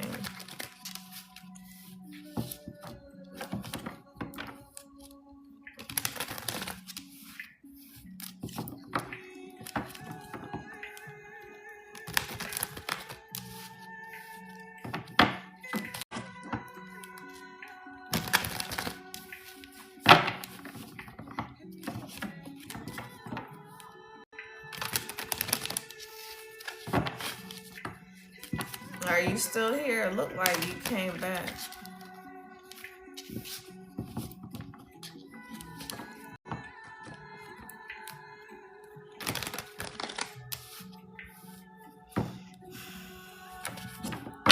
Oh, I thought you meant like a spiritual question. So I'm not doing free questions today.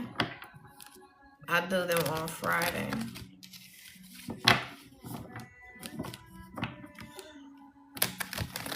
But I mean, you know, if somebody asks me like a general spirituality related question, I'll discuss that. But yeah, I'm not sure what time Friday that I'm gonna come on, because my goal is to get my hair done on Friday, but we'll see.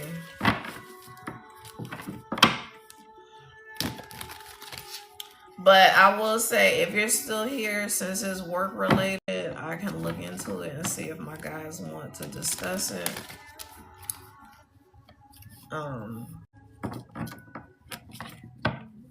If you're still here. Hi, Cache. I don't know if I said that correctly.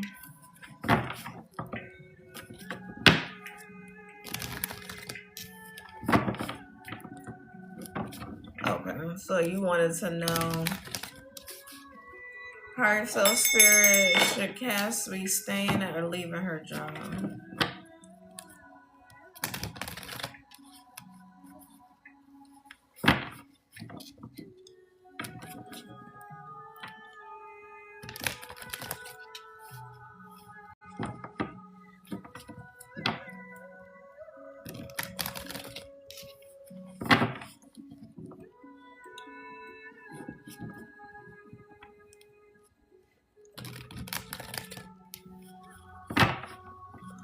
So I feel like they're saying that there's some lessons that you're supposed to be learning and some cycles that you're supposed to be closing at that job. They were saying something about like there's an issue that you're not standing up for yourself about. So it's like giving the energy of like a supervisor trying to bully you or something like that, and you're not like reporting it or standing up for yourself. So let me know.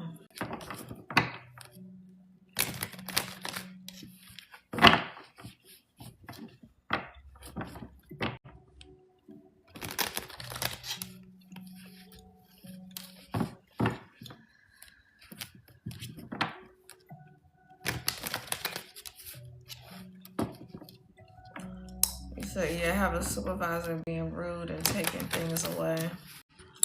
Yeah, you have to, like, spirit is saying you need to stay there and work through that.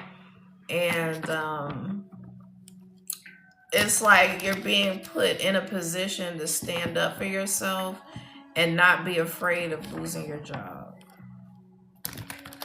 So, I mean, of course, you don't want to like crash out and do anything crazy, but if somebody is like, especially if a supervisor is doing something they shouldn't be doing, you need to be documenting things and preparing a complaint.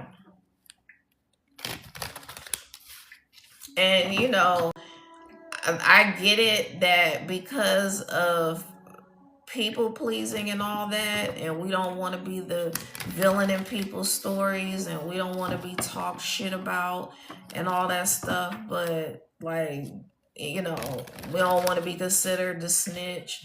But it's when you're protecting yourself, when you're standing up for yourself, when you're not being treated properly, and you do that, you like, that's something that's built into your soul contract.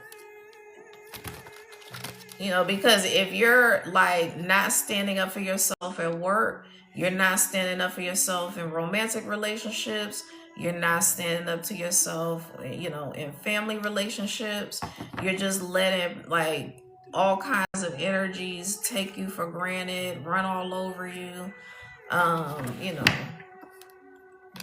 You said that resonates. You said I'm leaning towards reporting her. Yeah. And, like, be prepared that even though you report something on someone, that doesn't mean that it's going to, like, be a victory for you. That person may get a slap on the wrist. The person may get a write-up. The person, it doesn't mean that the person is going to be fired. It doesn't mean that the person is going to be removed. But I mean, you could possibly, depending upon the structure of your company, you could possibly request to be moved to a different supervisor. So it's more about standing up for yourself than it is the outcome. And that's why I tell people all the time, like, being detached from outcomes it's like, that's where freedom resides. Like, where the money resides. Freedom resides in detachment from the outcome. Because anything that you do is going to be based on whatever your part is. So it, like, spirits, like, however the outcome is, however that person ends up, however, whatever that person has to go through and handle on their end is going to be their responsibility. But you have a responsibility on your end that that a cycle needs to be closed on. So I hope that helps you.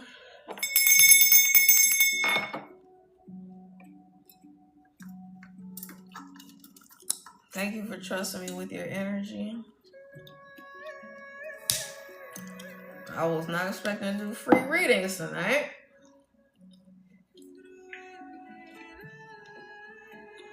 But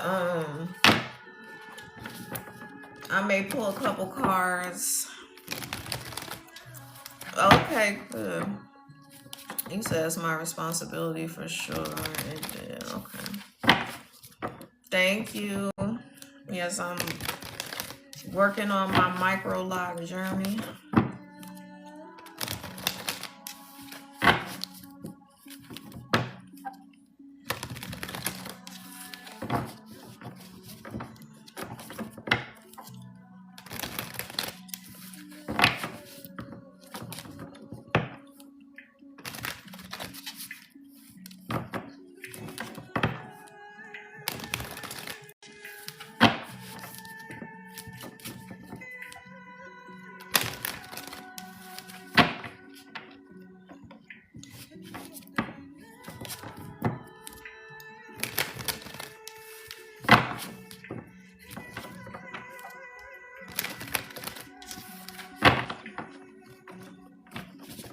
Mia. Thanks for joining.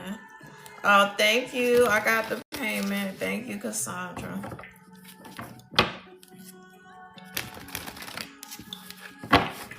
I appreciate you.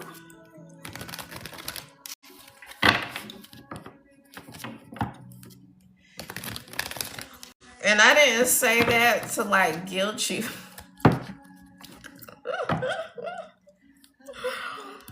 I didn't say that to guilt you into sending me something.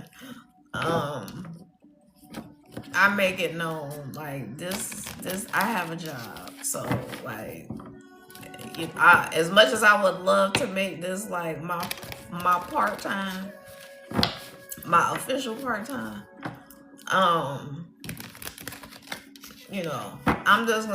following the lead of my spirit guides, and they're like, you're okay. You don't have to like chase the money down, and you don't have to, like do all this shit to try to build your platform. They're like, we gonna build your platform how we want to build it, how you designed for it to be built.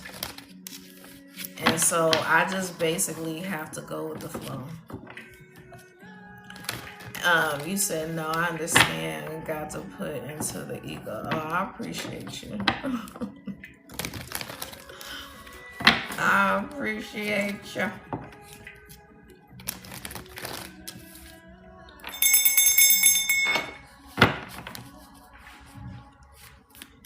But yeah.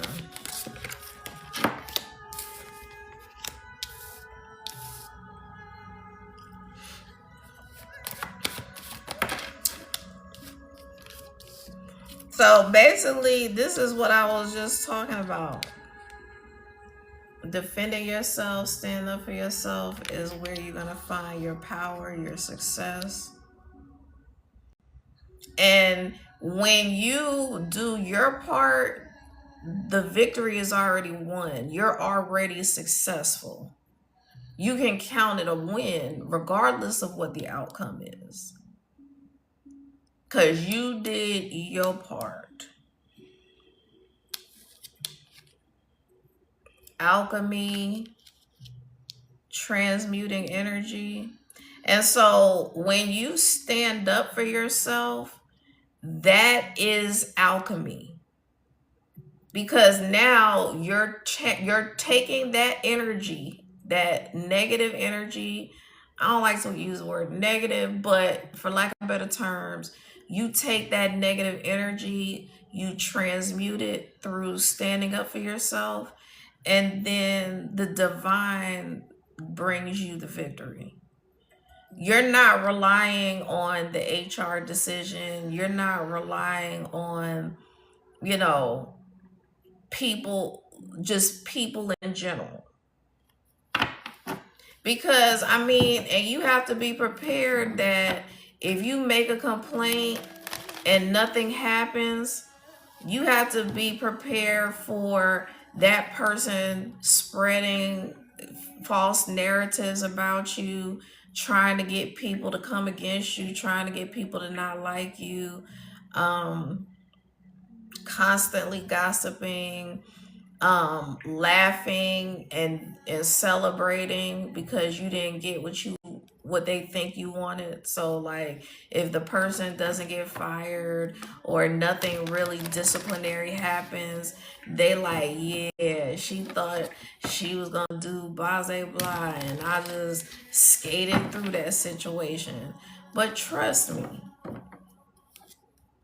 the divine does this to people. Like you're given the energy of walking karma, really, because the divine will send you into places for people to do things to you so that they now have justification to take extreme measures. And I'm not wishing harm on anyone. I'm not talking about anyone being unalived or physically harmed.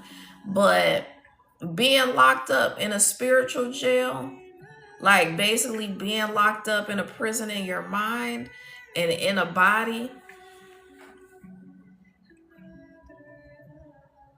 That ain't what you want. You said, I think she already has watchers around me. I wonder what her motive is. That's a lot. Yeah, I mean, I'm not saying I would. Hey, Amanda. I would say don't like try not to be paranoid about it because I mean, people gonna talk about you regardless. People gonna not like you regardless. But you know, that's what I'm saying. Like, you can't be afraid to go into the situation being concerned about what people think about you or say about you or perceive you as. You know, like the only reputation you should be concerned about is being perceived as a stand up person, someone who you're not going to allow people to fuck with you without you saying something. And it's kind of like being bullied in school. Like the bully tends to bully people until they actually stand up for themselves. I can't even talk. The bully bullies people until you stand up for yourself.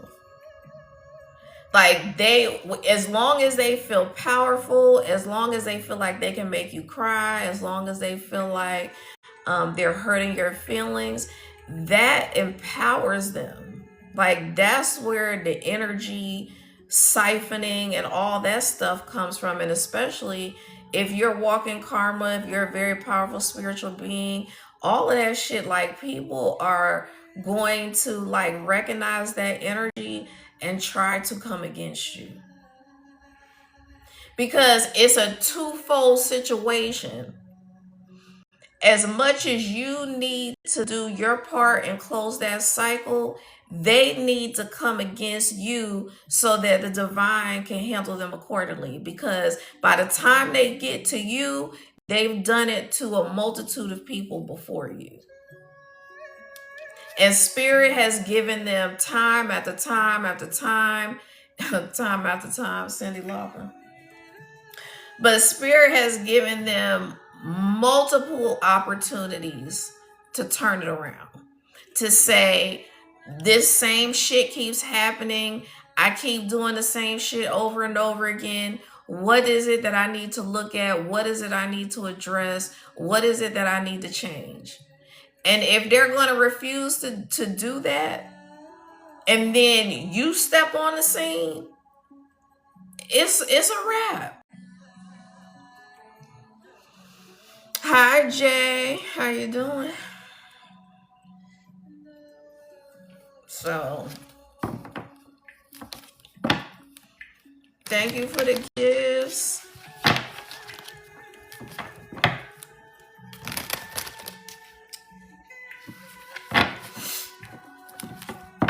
Thank you for the roses.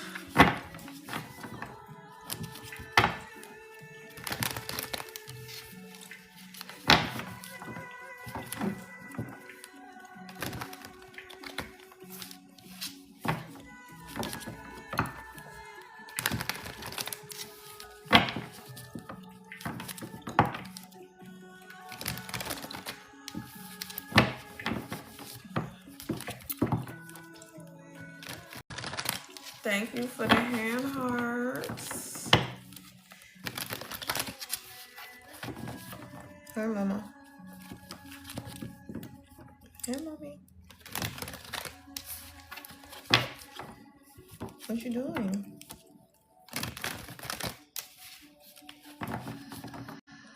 You want mama to talk to you? No kiss. Like the other night. No kissing. You so sweet, you know that? You so sweet, you mama girl.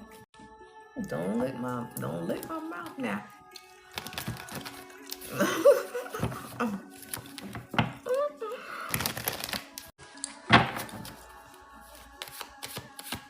What else does a collective need to know, spirit? We have the Ace of Swords. So getting clarity, having a fresh start, like getting to know who you are, getting to know what your gifts are, getting to know where your abundance lies, starting to take action.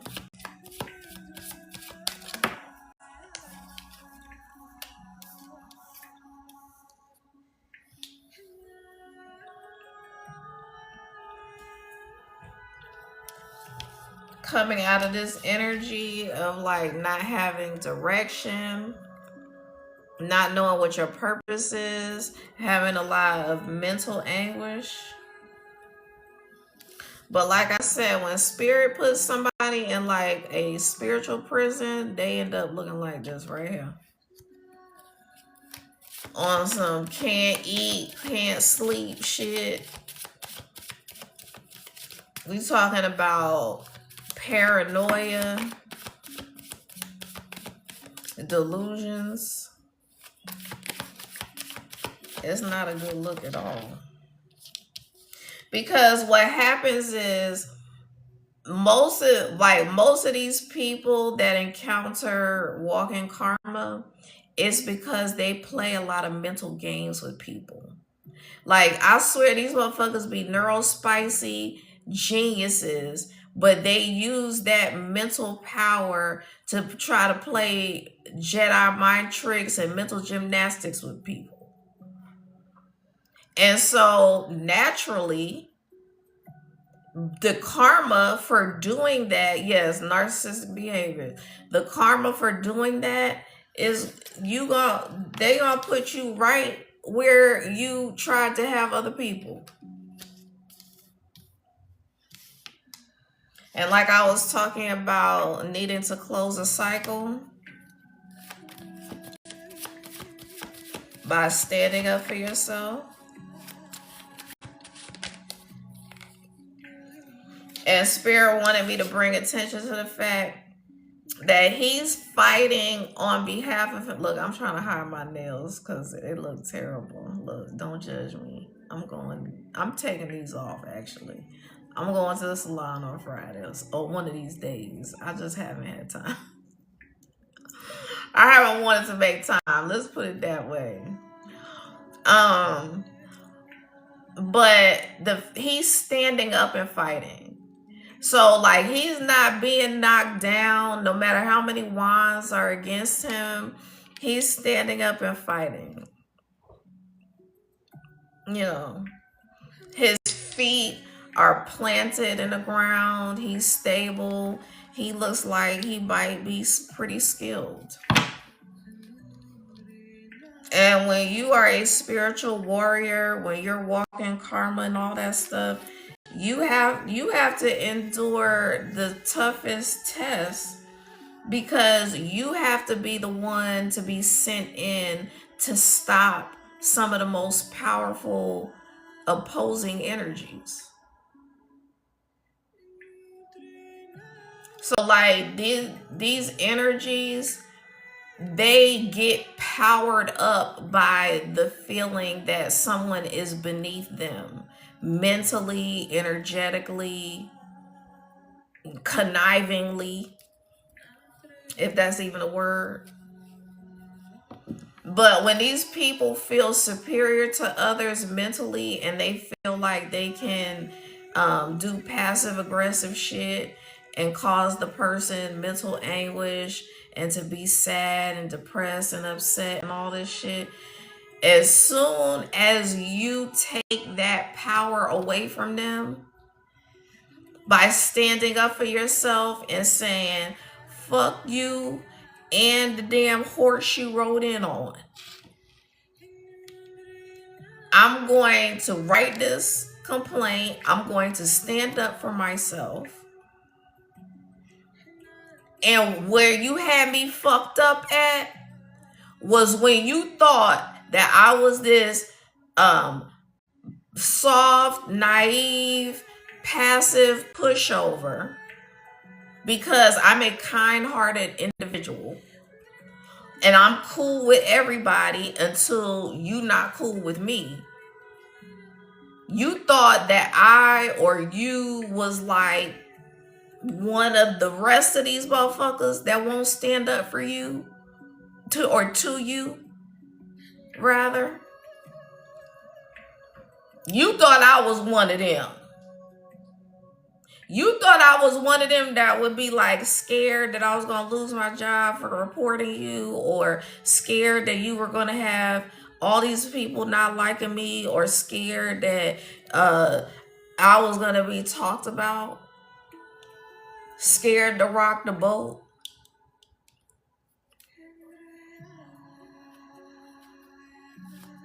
I ain't never scared. Now, if my spirit team sent a gang of motherfuckers, I know they're all around me.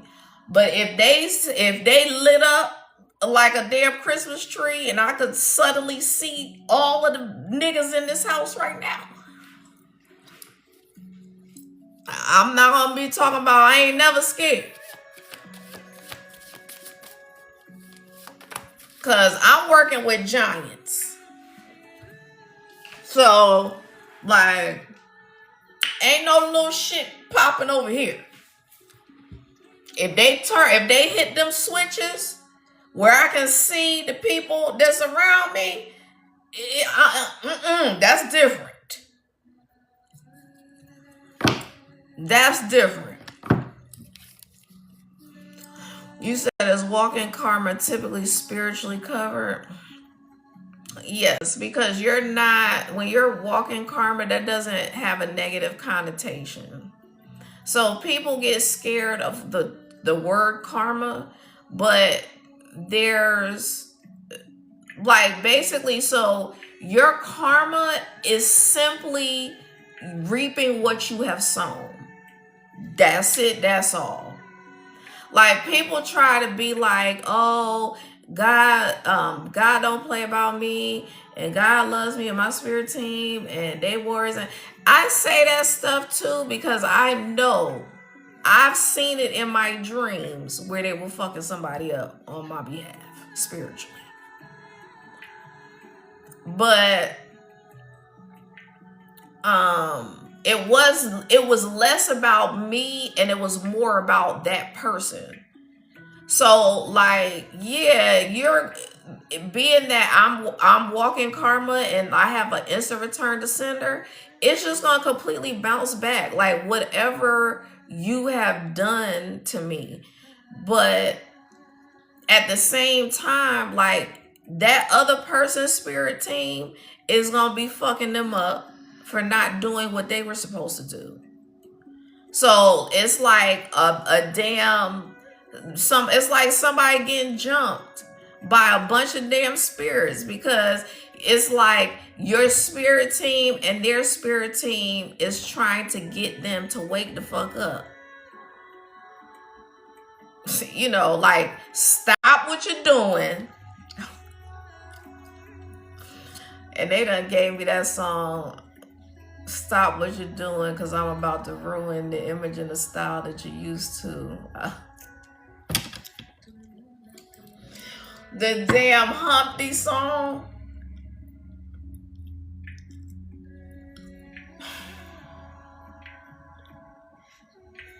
But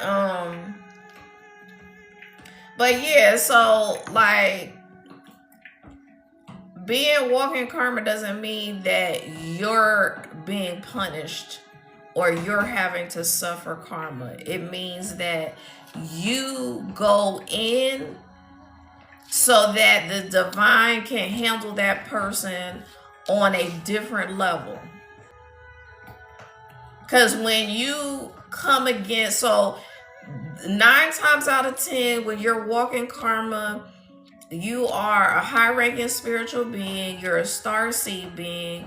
You more than likely are an earth angel. And so when these energies come against you, that karma hits so much differently.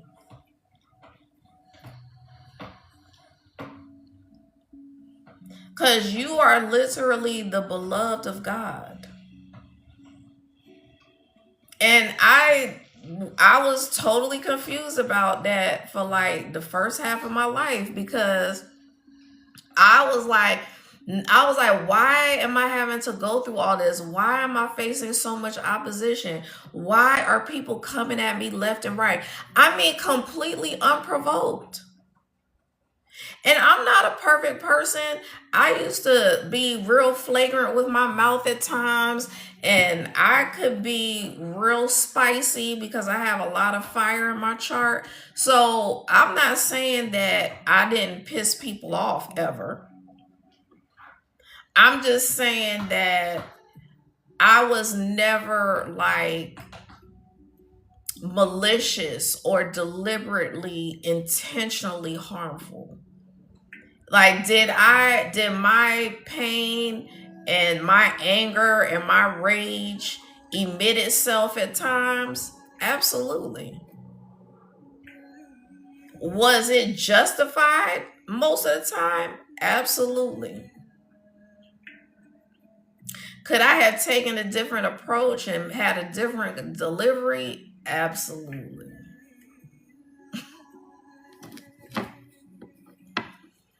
I mean, it's just as simple as that. And this to me, like, I know the sun card and the upright talks about like happiness and, you know, brighter days ahead and all of that. But in the reverse, that's more like you being the sun and not knowing that you're the sun. So because you like are unhappy, you're not seeing, the abundance that you have in your life or attached to your life. You're having to defend yourself. You're having to, um, you know, hold people accountable. You're having people, like I said, completely oppositional with zero provocation. It's just like when that girl ran up on Ice Spice in that McDonald's. First of all, I don't know why the hell she would have been out in public at a McDonald's anyway, but to be there with no security is bananas. And so this woman got ran up on by some rando, and she basically was like, "Where you from?" So like we all know where this is going when you start with "where you from."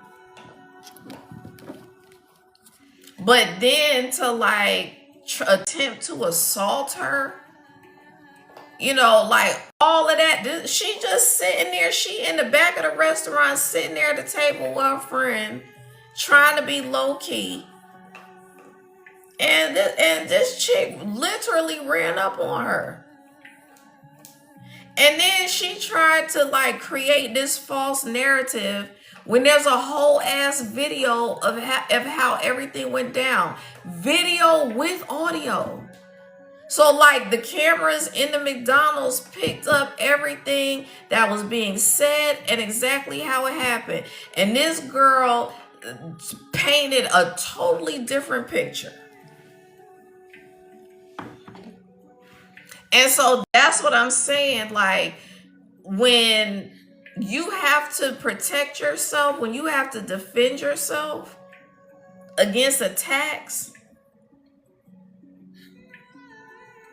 unprovoked attacks, especially,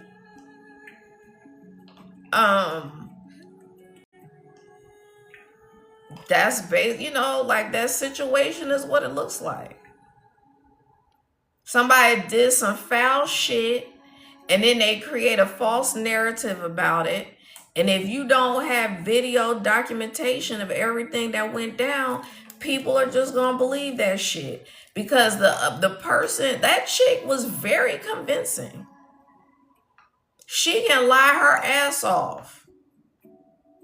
Cause for a hot minute, let's put it like this, I saw it on Instagram and it showed the news report, then it showed the girl's testimony, then it showed what actually happened. If they didn't have the follow-up video of what actually happened, I would have definitely, or for face value, believed that bitch story.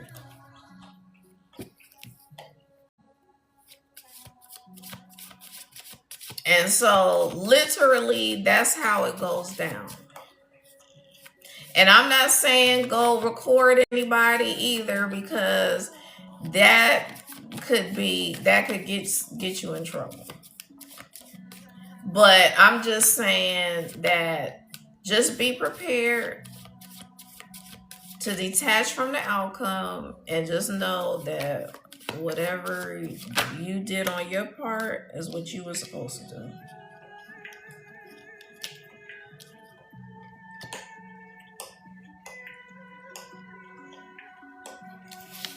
And yeah, finding your strength, defending yourself, standing up for yourself, putting yourself first, standing on your square is where you find your power. He said it's legal to record here as long as it's not government property. It depends on the state. Okay, yeah. Because, I mean, in most places, you have to tell the person you're recording. So, I mean, if you're telling the person you're recording and they give you permission, then that's one thing.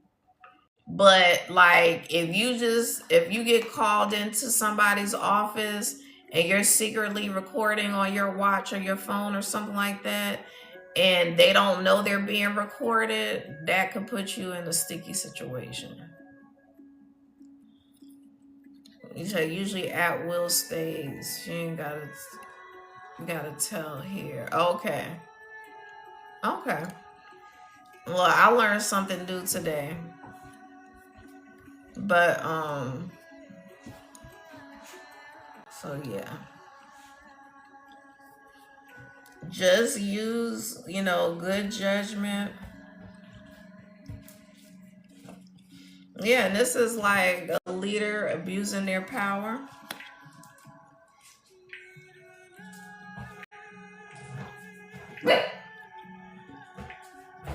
But I mean, with this card right here, I really feel like you might have a victory out of this, because you got, well, not you, but the collective message is the Six of Wands and then the Five of Swords. So like I feel like there's definitely a potential victory here.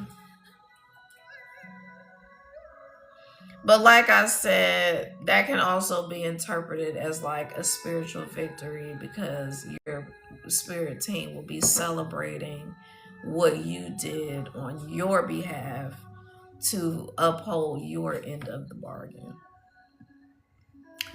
You said one party consent. Lately, I have been telling myself to cover under magenta colored bubble. Okay. Yeah. I mean, we are all protected, because first of all, we all have a higher self. We all have ancestors and spirit guides. And so there's never a time when you're not protected. I really don't understand the concept of doing protection work unless you're doing something to harm people and you feel like you need to protect yourself. But I don't feel like I ever need to do something other than just saying thank you for protection. I don't ever feel like I have to ask Archangel Michael to protect me, because I'm not out here harming people. I have a pure heart. I want to see people win. I'm here to help people heal. I automatically assume that Archangel Michael is protecting me, that my spirit detail is protecting me. unless you're actually out here actively doing things to try to harm people, there's absolutely no reason why you should feel unprotected by the divine.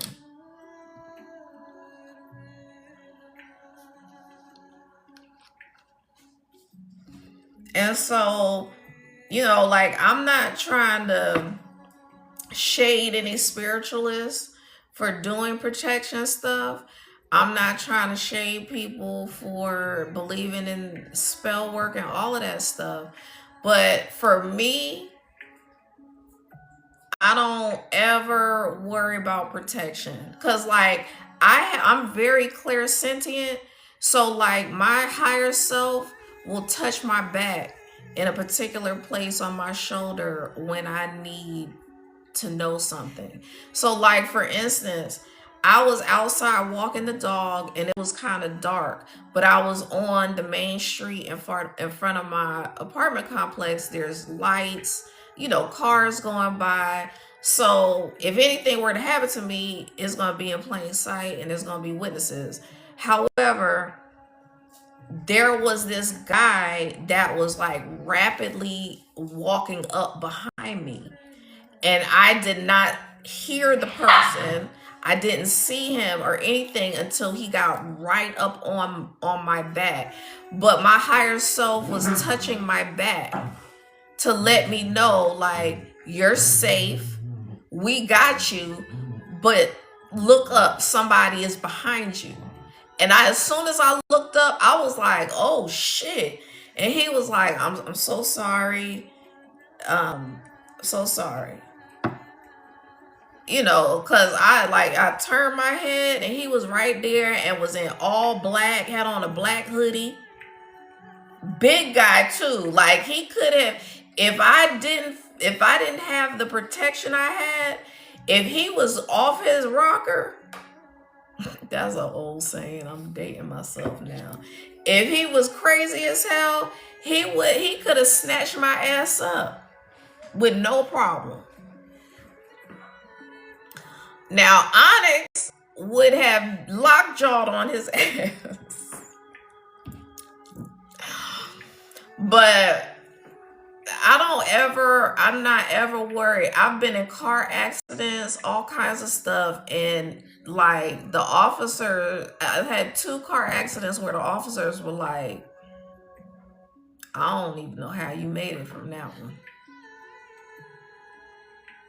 Because I literally had a car in front of me. I was on a highway doing like 80 in the left lane, me in the car rolling. The car in front of me, the motor mount came off of the car. It's like got caught in the tire, and the tire like rocketed that shit into my windshield at 80 miles per hour.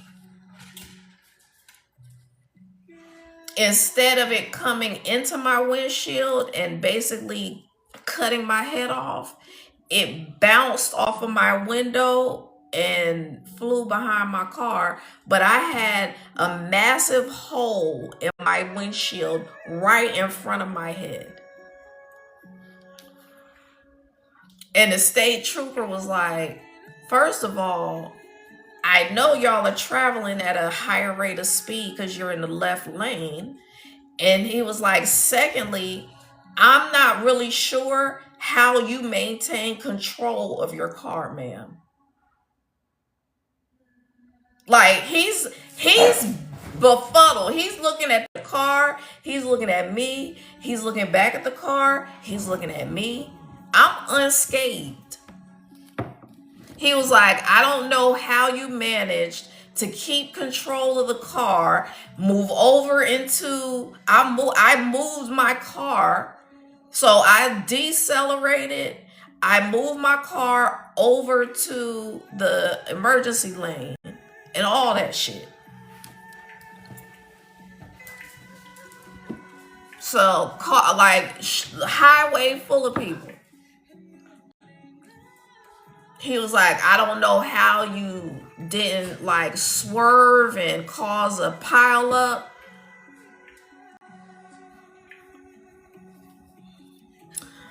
Thank you for the gifts, Reverend Muata. I've been talking. I didn't ignore you.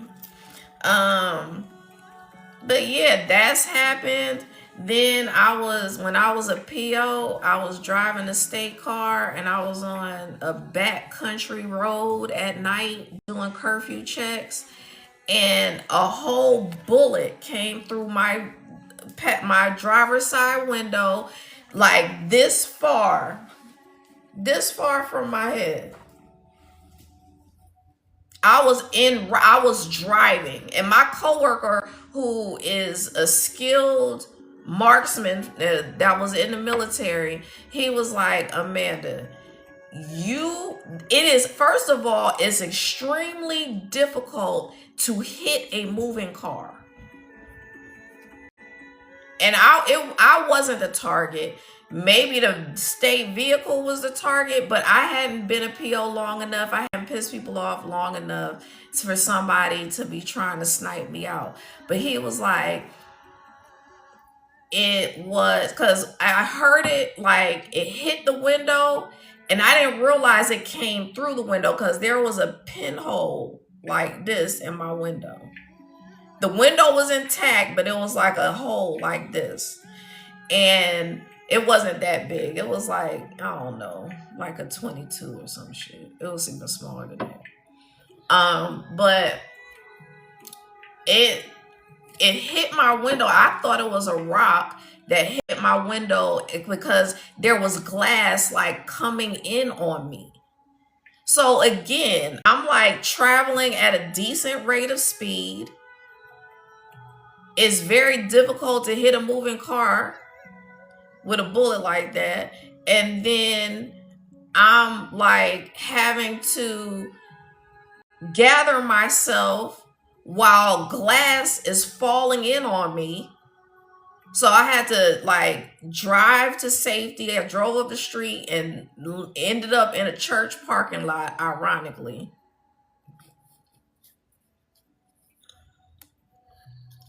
This shit was in a damn newspaper and everything. I had people coming into my office for office visits like, I heard you got shot at.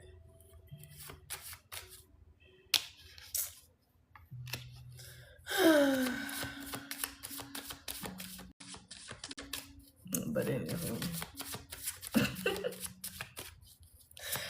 So yeah, like, even though I've been put in those predicaments, I know that if it wasn't for my spirit team, and you know, people say like, if it wasn't for God, this would have happened. If it wasn't for this would have happened.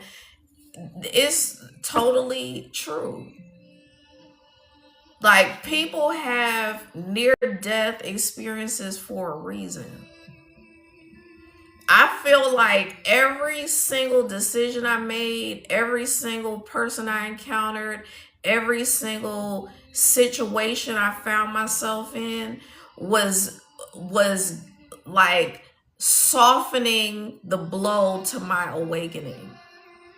And even though my awakening was violent as shit, I can't even imagine how it would have gone down if I had not had all of those previous experiences to have to work through.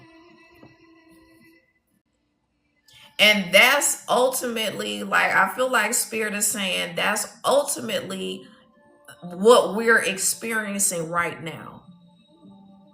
So everything, every trial, every tribulation, every hard time, every time you had to like pull yourself out of depression or pull yourself out of financial ruin,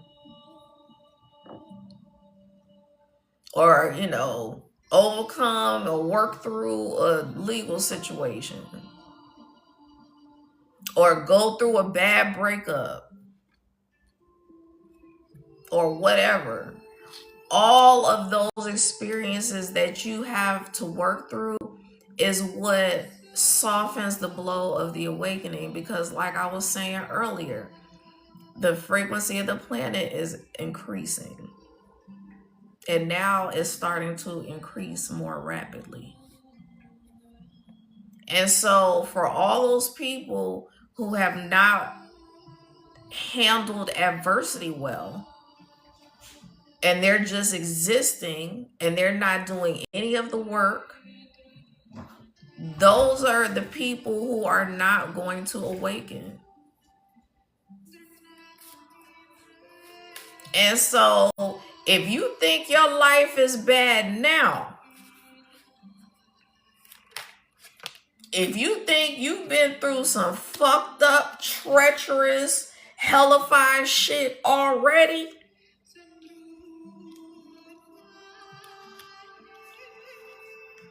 I don't even want to know what the world is going to look like being unawakened when everybody else is awakened. That shit's going to be bananas.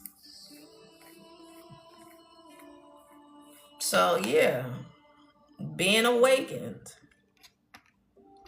I feel like Spirit is saying spiritual royalty is awakening.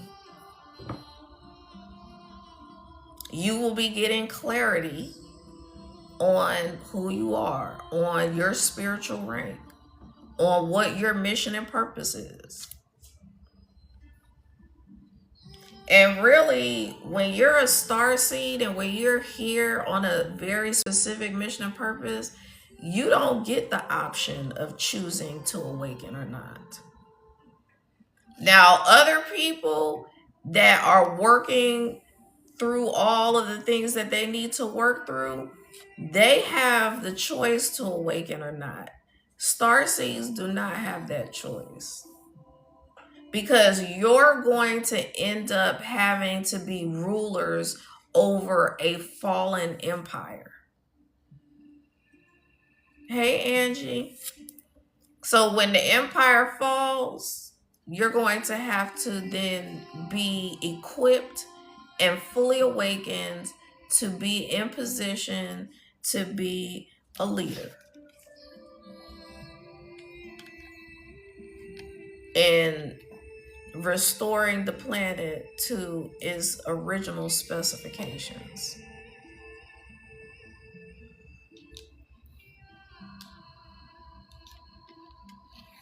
And we all have to be ready and in a position to be willing to accept new beginnings in love, because the masculine and feminine relationship is going to be very important, especially for starseed beings.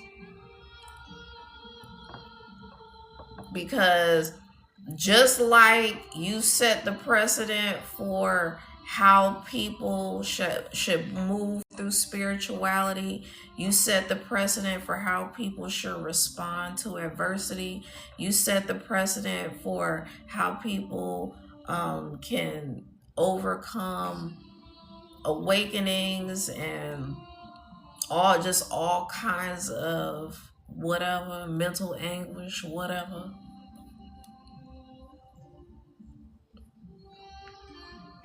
Overcome narcissism, overcome being taken advantage of for your body.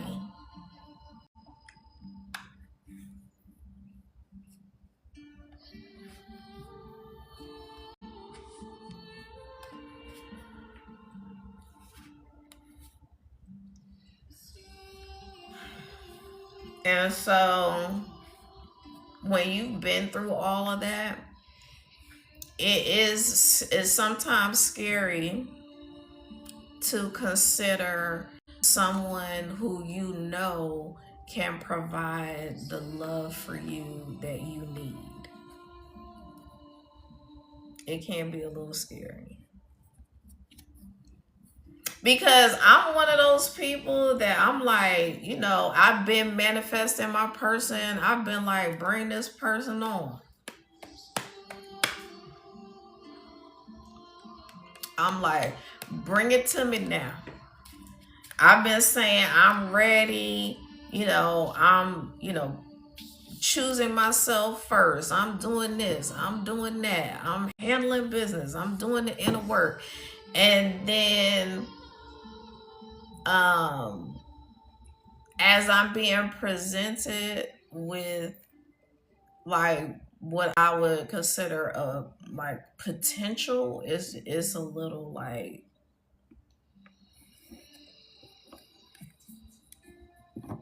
it's a little unnerving, but I'm gonna work through it.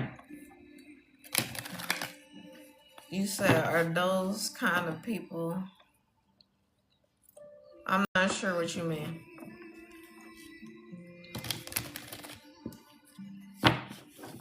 Sounds like there's so many other responsibilities. What do you mean as far as like having a high calling and like a relationship with a high calling?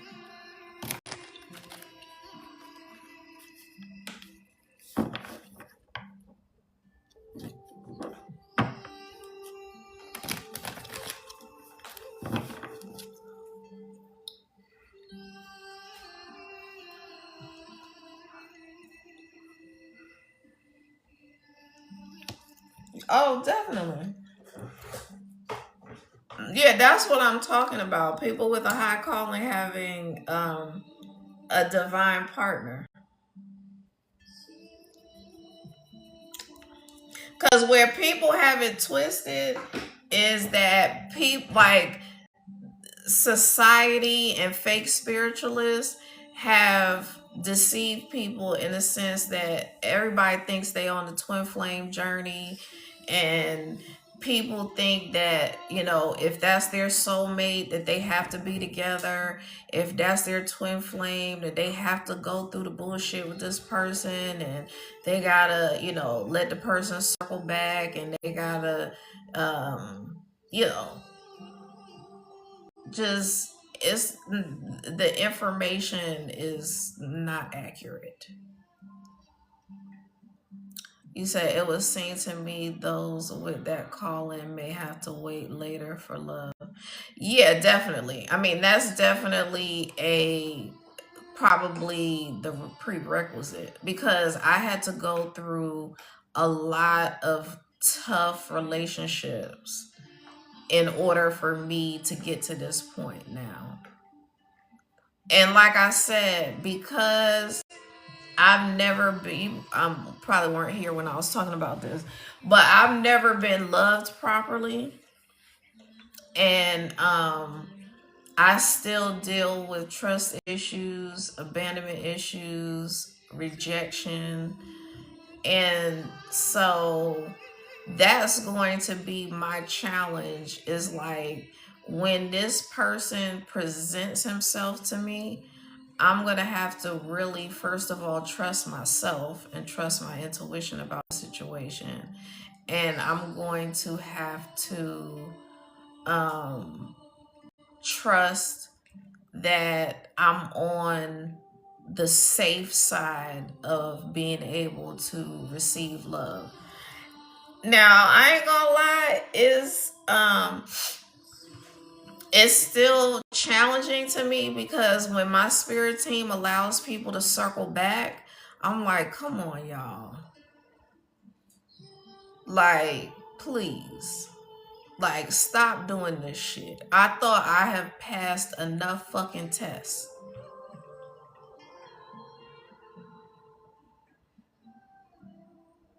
And so, like, when this person reached out to me today, my higher self was touching my back the whole time. Like, you already know. And I was like, it's a hell no. Like, you ain't even got to say a word. I was like, this is a hell no. But she was touching my back to say, we love you, we're proud of you, we support you, you're gonna be okay, you're safe, like nothing is out of order, everything is in divine timing, everything is in order, everything has been by design, you're safe, it's okay.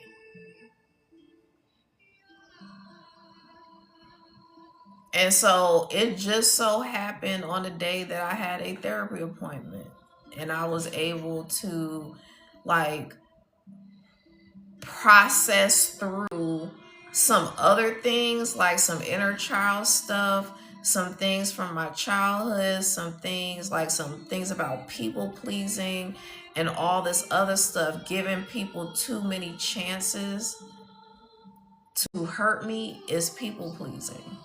Cause I'm putting the other person's feelings before my own.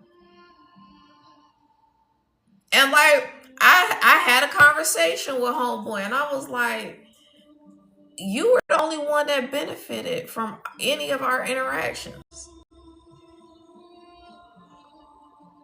I was constantly disappointed. You would constantly tell me you were gonna take me out somewhere, do something, and it wouldn't happen.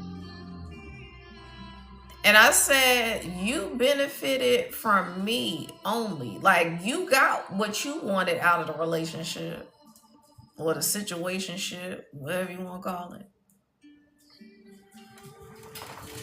You know, like, I stay getting the short end of the stick. You said they always circle back. It's annoying. Yes. And you said, yeah, trust is huge. Yeah. And when I say trust, I don't mean that I trust the person not to ever make a mistake or misstep. I mean, to me, there's really no mistakes, but to what the world would consider a mistake or a misstep. I'm not saying the person would never hurt my feelings or whatever. But what I am saying is that whether it's a male or a female or a family member or whatever, stop, mama. Stop, please. Please. I know you want me to pick you up. I'm gonna get off here in a minute.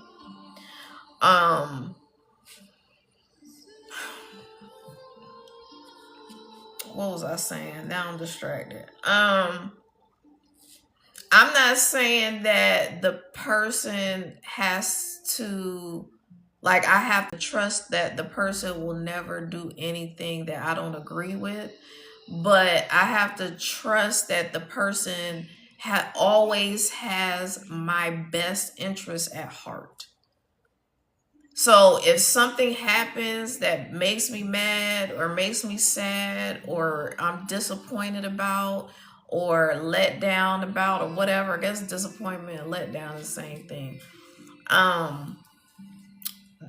know that the person's intentions were not to harm me, but it just ended up being a consequence of whatever the decision was. And so, like, that, to me, trust is more important than love because, like I said, I've never experienced love like that. And even when I do, like, trust to me is love because loving me is like intentionally trying to avoid putting me in a bad spot, whether it's mentally, physically, emotionally, financially. And like, love really doesn't look like what the world thinks love is supposed to look like. Like, I watch this couple, they are so adorable to me. I really like looking from the outside in. I love this couple. But he laughs about it and he video records her crying and stuff. But the way that she cries when he leaves her, like if he's got to go to work or if he's just leaving the house for a little bit, she literally looks like a 5-year-old. Like, she turns into like a 5-year-old whose daddy is leaving for work and they just like cling to them and crying and don't leave me and all of that. But the sad part is that that's really a dysregulated nervous system, is imbalanced emotions. Cause I mean, I had somebody I was dating who I now understand why he transitioned, but he basically, once he transitioned and he became aware to me, it became apparent to me that he's a very powerful, important part of my spirit team. Um, he basically told me, he was like, I only came for you. And now I wouldn't like constantly say that because he had children, and I want his children to always know that he loves them and um you know values them and came here to um you know continue his legacy and things like that. So it's not that he didn't like want to come for his children, but like he was on a specific mission to help me to awaken. And so then he transitioned because like his mission was accomplished. And I'm very hesitant to say certain things like that because again, he left small children. One of his children was a teenager. But like I don't want his children to feel like, oh well, she was placed above this type of situation, because it's not like that.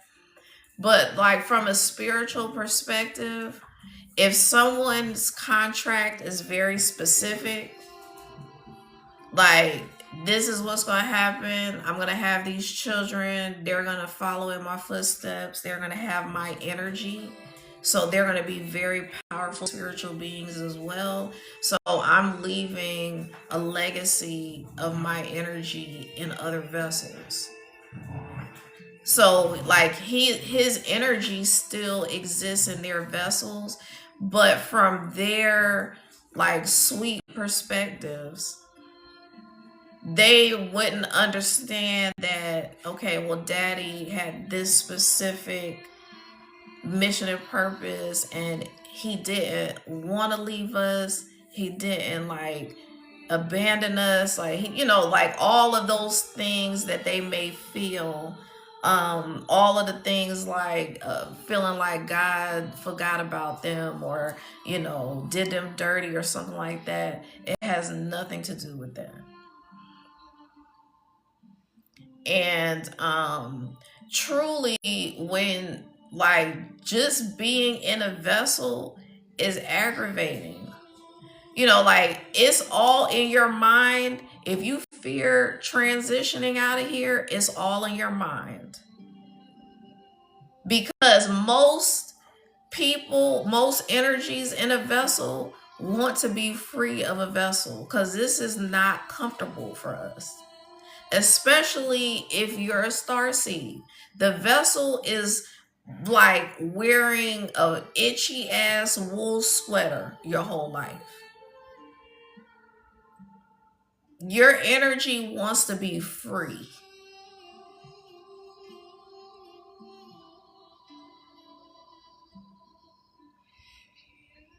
And so you know I see myself and him in this couple, because like he was a DJ, he was a rapper, he like music was his life, so I know he communicates with me through music, just period. And like I was like talking to him the other day, and I was like, even though I know that this is kind of unhealthy, like how she responds to just him going somewhere for the day, I was like, I know I would have been like that with you, because like just the way he handled me, the way he talked to me, um the way he was like very vulnerable with me, it like I just would have been like a little baby girl. I would, for real, I would have just straight been like Cause I really like when he lived like maybe 2 hours from me. When he would leave me, I wanted to cry. I didn't, but I really wanted to cry. And so I was like, I know I would be like that with him. And the boyfriend is like, so I don't know what he's like off camera. I'm not idolizing this couple at all, but like on camera, he's so endearing with her. He's kissing her forehead and he's like, come here, let me hold you, big crybaby. And he's laughing and he's like, you know, giving her kisses and just being so patient with her emotions. And that's where we fucked up in relationships. People are not patient with each other's emotions. And I'm not saying, because now again, she has a responsibility too to regulate her own emotions and to not be like a burden. And I hate to use the word burden, but with her having such a strong reaction, he's got to be somewhat stressed out. Like he's laughing and he's, you know, comforting her and all of that, but it's got to like aggravate some kind of nervous system response in him because he loves her. You can tell that he loves her and he wants her to be okay. But to have to go through that, like every time you got to go somewhere, is got to be like heavy because you get to the point where it's like that person is so codependent upon your energy and your presence that it's hard for them to exist without you. Like we don't want that extreme.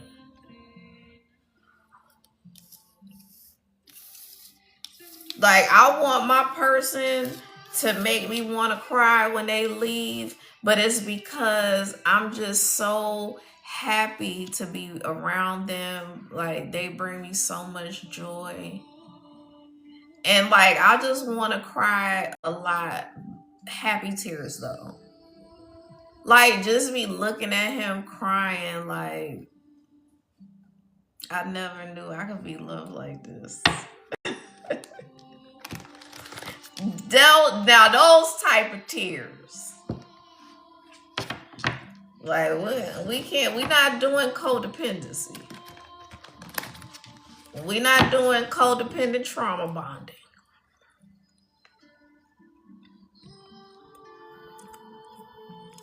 Hey, beautiful. I see you.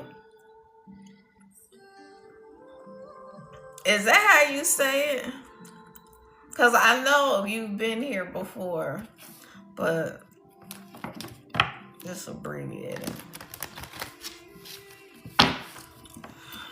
Hey, girl. Okay. But yeah, like I want to cry happy tears. You know, like I want to say things like, what did I do to deserve you? Even though I know what I did to deserve my man. That's gonna be emotionally fulfilling, emotionally safe. You're going to be able to be super vulnerable with this person, and they're not gonna judge you.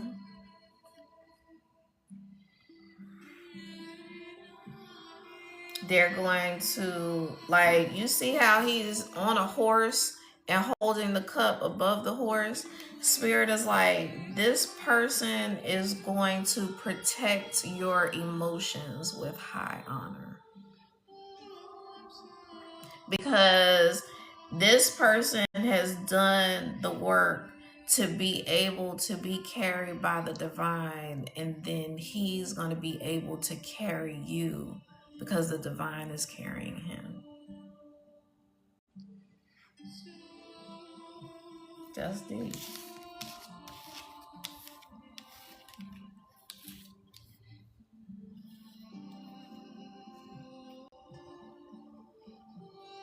Yeah, this person is going to be strong enough to handle your emotions, because when two very powerful beings get together, you're going to be healing each other anyway. You're going to be healing each other. You're going to be healing each other's inner children. And, you know, for all I know, maybe that's what's happening with that couple's relationship. Like, I'm not trying to judge them. I still think it's beautiful. I love to watch them. Because her boyfriend has like the most beautiful smile. And he has like the greatest energy when it comes to her. And so that's what's important to me.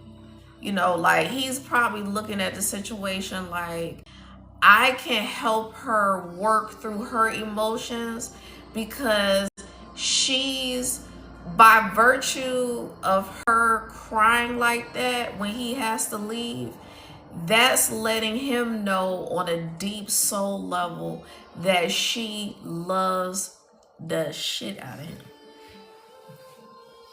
So like she's telling him and showing him how much she loves him.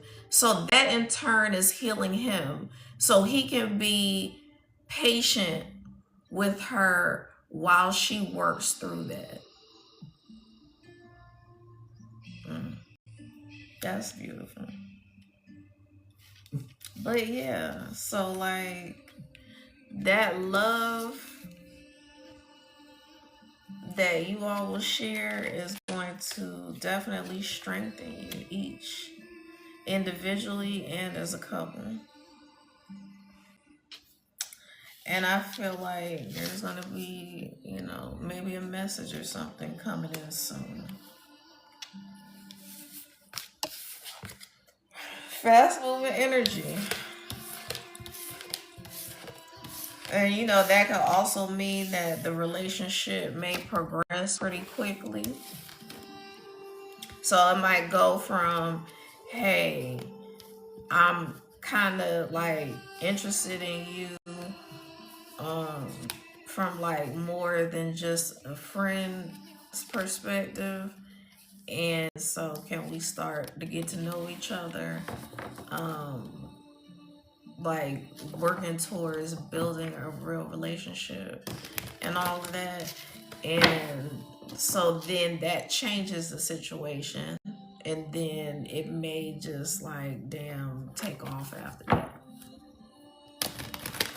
So I'm gonna end it there, because now I'm gonna be going to bed even later than I did last night, and I still gotta get my ass up at 4 in the morning, 4:30.